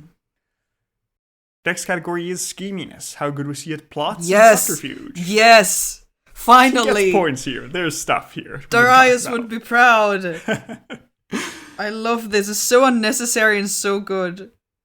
Yeah, it's good stuff. So going back to the beginning. Well, first of all, he manages to pin the blame for the brutality on Hermias to start from. Then he pretends he is sick to lure Hermias into his tent and have him executed. Yes. So that's nice. Then he bribes the guy to get Achaeus out of the city and into his hands. Yep. And there again, oh no, the mean council got to him first. Whatever will we do? So that was an element. Then he has conquest in the east, gets back, does some stuff. Then when he gets to, it's debatable if you want to call it scheminess, but when he interacts with Rome, he sort of tries and has these different backroom deals with the different Greek city-states to try and bring him to his side.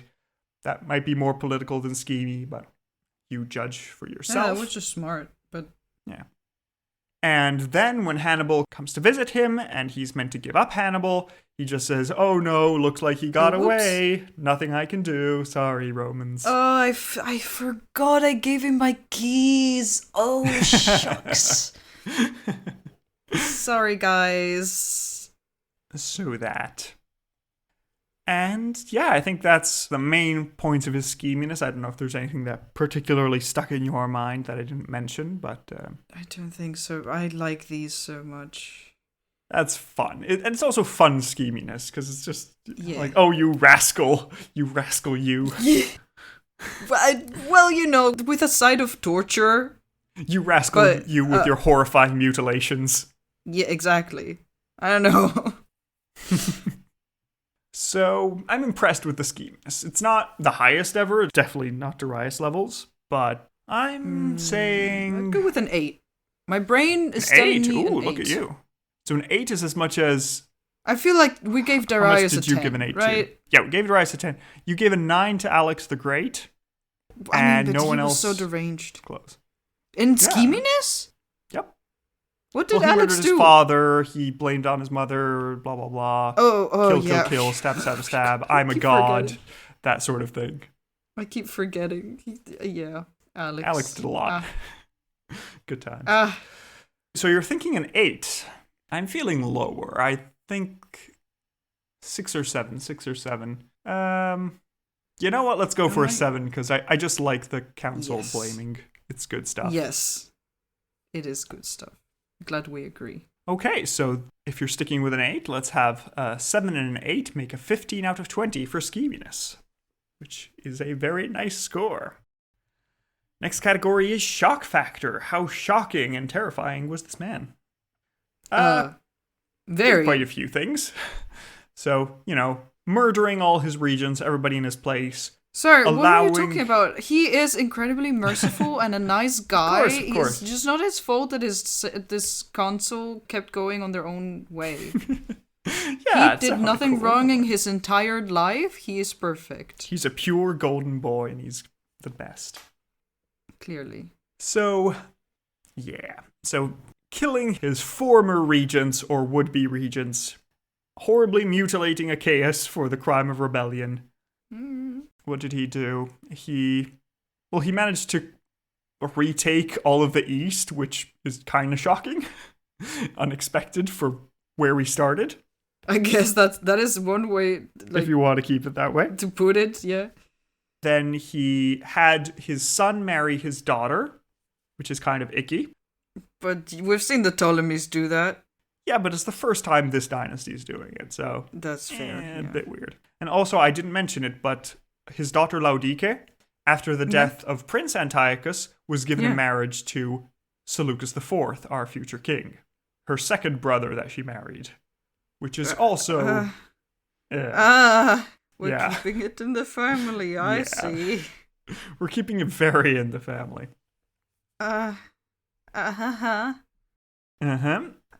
So that's shocking, and then he... I don't know if you want to put it in shocking that he is having a hypocrisy battle with the Romans on who was more imperialist. I feel like that's just what politicians do. Could be. Like, this is not new. Yeah. Also, another thing that could be shocking is he doesn't listen to Hannibal's advice on attacking Rome directly when he had him there. He thinks he is better than him and will Yeah, that is pride. win. And honestly, he should have listened to Hannibal. Like, Hannibal was there, right? Like, Yeah, he was in his court.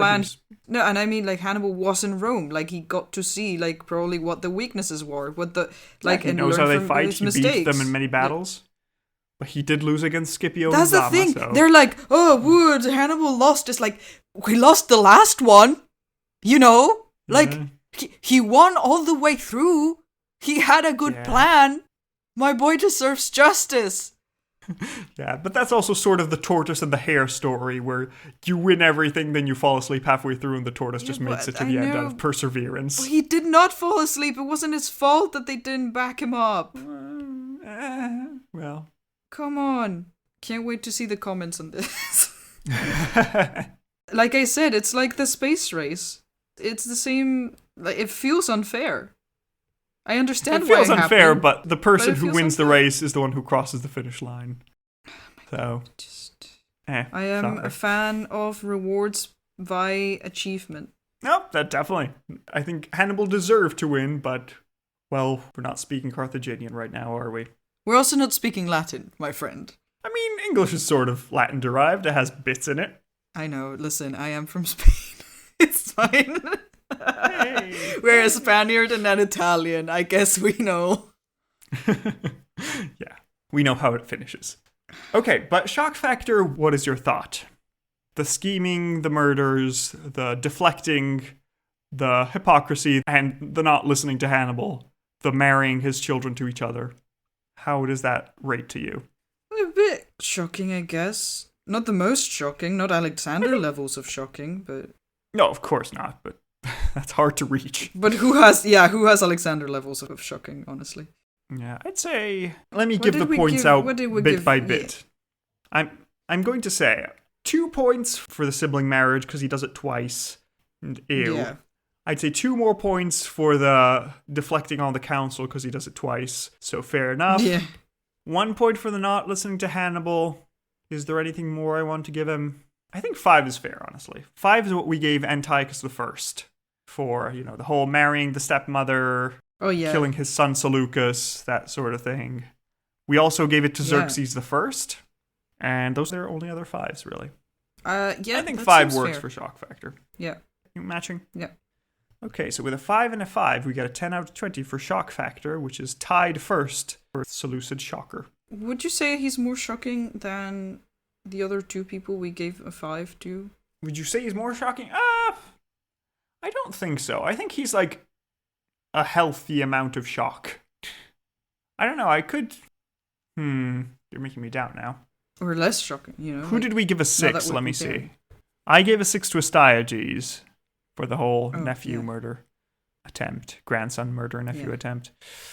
We don't have any other 6s, honestly, so we're kind of in the open here. Now that you've told me, I'm going to go for a 6. Yes, I think is a little bit more shocking than the others. So, are you also matching a 6 or staying with a 5? I am. I thought, it felt a bit like he deserves an extra point. Yeah, fair. It's been a shocking episode. If anything, for the vibes. Good vibes going on.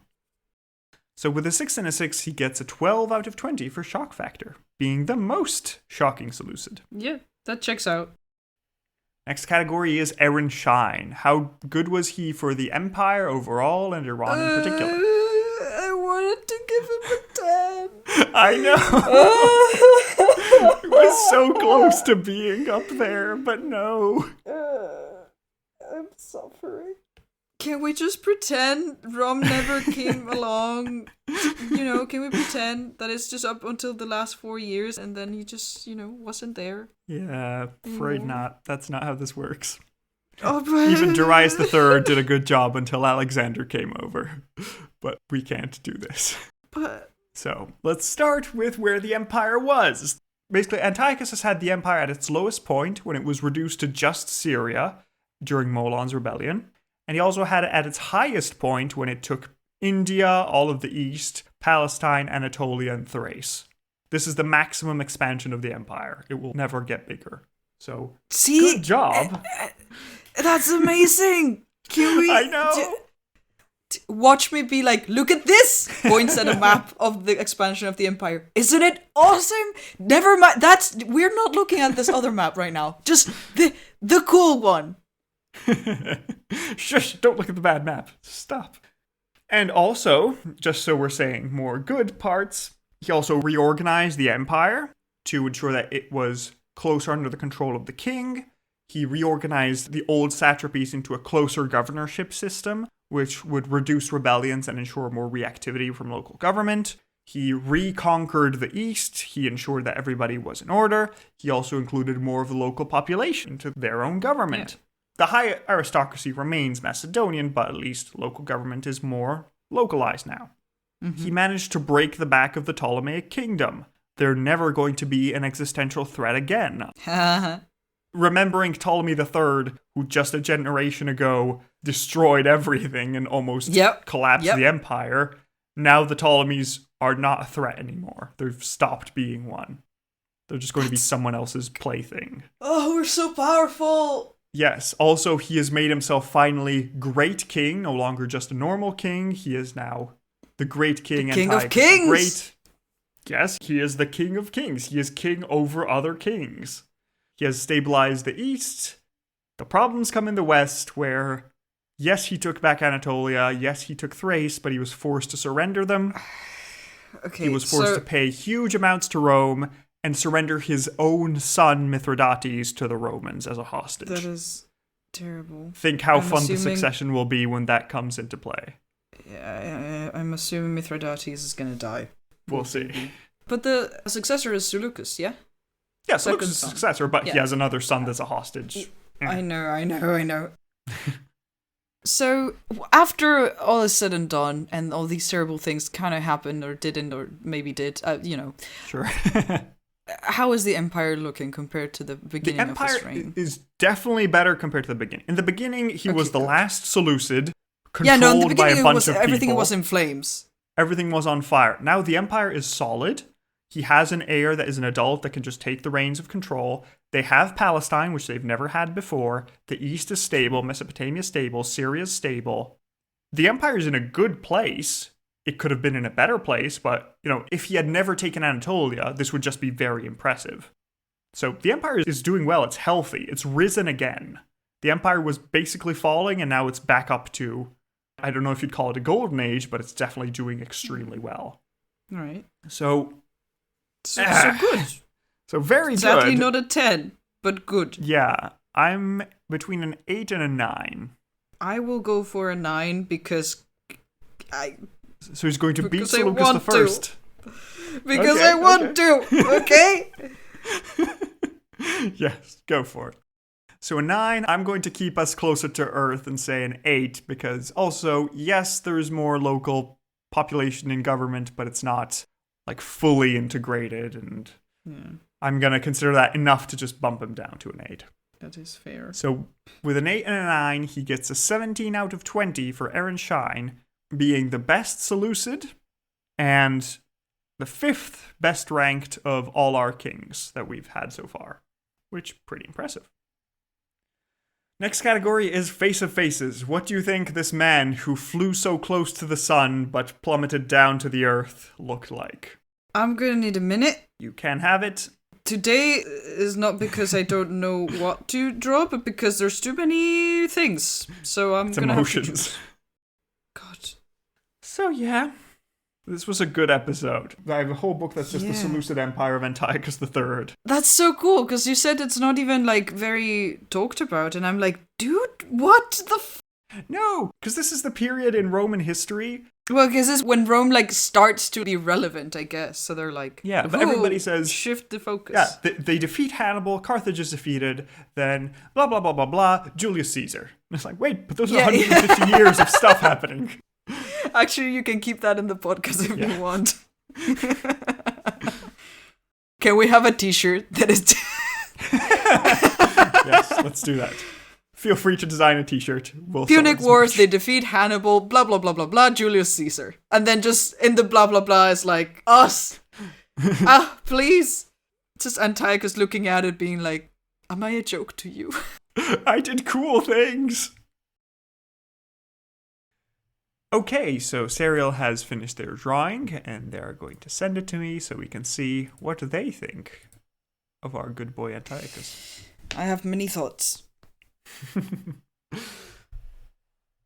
Okay, let me open it up. I like it. It's very good, so I very much appreciate it. You're welcome. So, as we can see, there is our beautiful boy Antiochus the Great. He has nice, wavy hair with a diadem on it. He is in armor. He has a nice cloak held together with a big old Seleucid brooch. And half of his face is in darkness with a glint in his eye. And the other half has a slightly concerning look, I would call it. And in the meantime, he has a sword in his hand. He's cleaning some blood off from the other, or it might be jam. Who knows? And next to it says, "Oh, pity, it looks like my counsel got to him first." Because he would never. He would never. No, he wouldn't. No. He's too generous and kind and good for this. So, very good. Thank you very much, Serial. Listeners, check it out on the website. It's worth it. You're welcome. Okay, so in the meantime, let me show Serial what he actually looks like. Because, surprise, surprise, we do not have a coin this time. Or rather, we have coins, but we have a full-on bust that you can look at. Yes! Gaze into his eyes. Oh my goodness! And describe him. Oh, look at him! It's the boy! Well, the man, you know. Yeah. Because he must be older than 4 in this portrait. But, yeah, or that's what he looks like. I don't know. Yeah, I love this, actually. Yeah, it's in the Louvre if you want to go see it. If you want to go visit him, go to Paris. Good bust, not super stylized, because like I really like the action lines of action lines is not the correct term, but like just the flow that the face has with counterpointed diagonals to it. Like the eyebrow line goes in a different direction than like the mouth and the chin, and like it's good. Short hair, like barely any bangs or any fringe, slightly wavy with the diadem on top.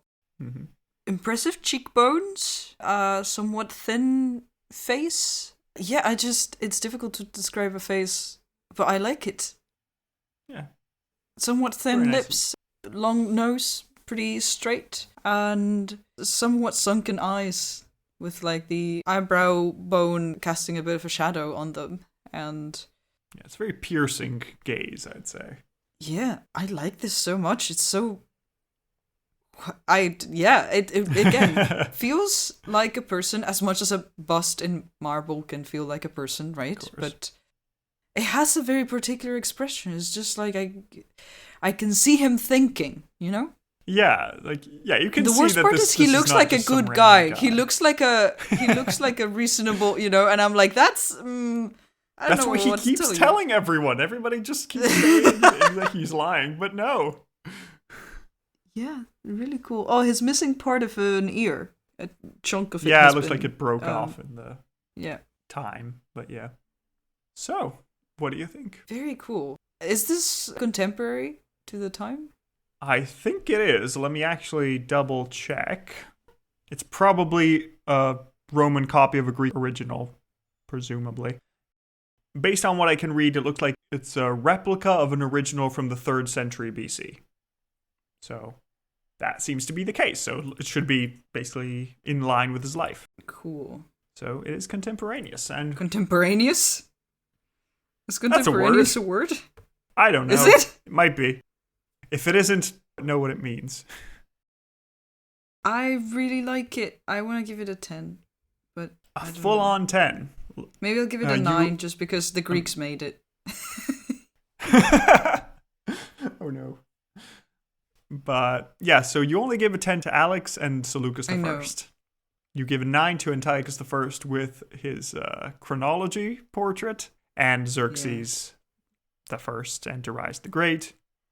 And then 8s are a bit further on. Like I'm going to go with a 10 because that's what my gut told me, and this is, you know, not actually I like him too very much. I think it's great because you see him as a person. I feel like it matches his personality. I think it looks like what you would think. And he looks like a good guy, and he most certainly wasn't. I think he looks like a smart guy who was very capable. Yes. I think that's what I'm getting out of That's fair. So I think a 10 is very good. So a 10 and a 10. Damn. Let's go. We get a 5 out of 5 for Face of Faces. Which leads us to our final category, that is lengthiness. How long do you think this man reigned? A long while, I guess. He started when he was like 18. Yeah, literally. And then finally took the reins of his empire, and then all the things happened. Mm-hmm. I'm going to say... I think this is not enough, but I'm going to say 30 years. 30 years. Well, you're right that it's not enough. It's 36 years. Our longest rule since Artaxerxes II. Oh, okay, because I was going to say 40, but I was like, that might be too much. Okay. Yeah. So he rules from 223 to 187. A nice, long, very eventful 36 years. Which leads us to the final score. And it is a very, very impressive score, Serial. It is 74.6 out of 100 points, which makes him our second scored king, surpassing Alexander the Great and just 5 points behind Darius the Great. I can't tell if you're being sarcastic when you're saying, like, it's a very impressive score and then, like, 24 out of 100. No, this one's actually impressive. This is like the second highest score. He is very good. Yeah. It's a very eventful life. It's an interesting story. I think it's definitely worth it.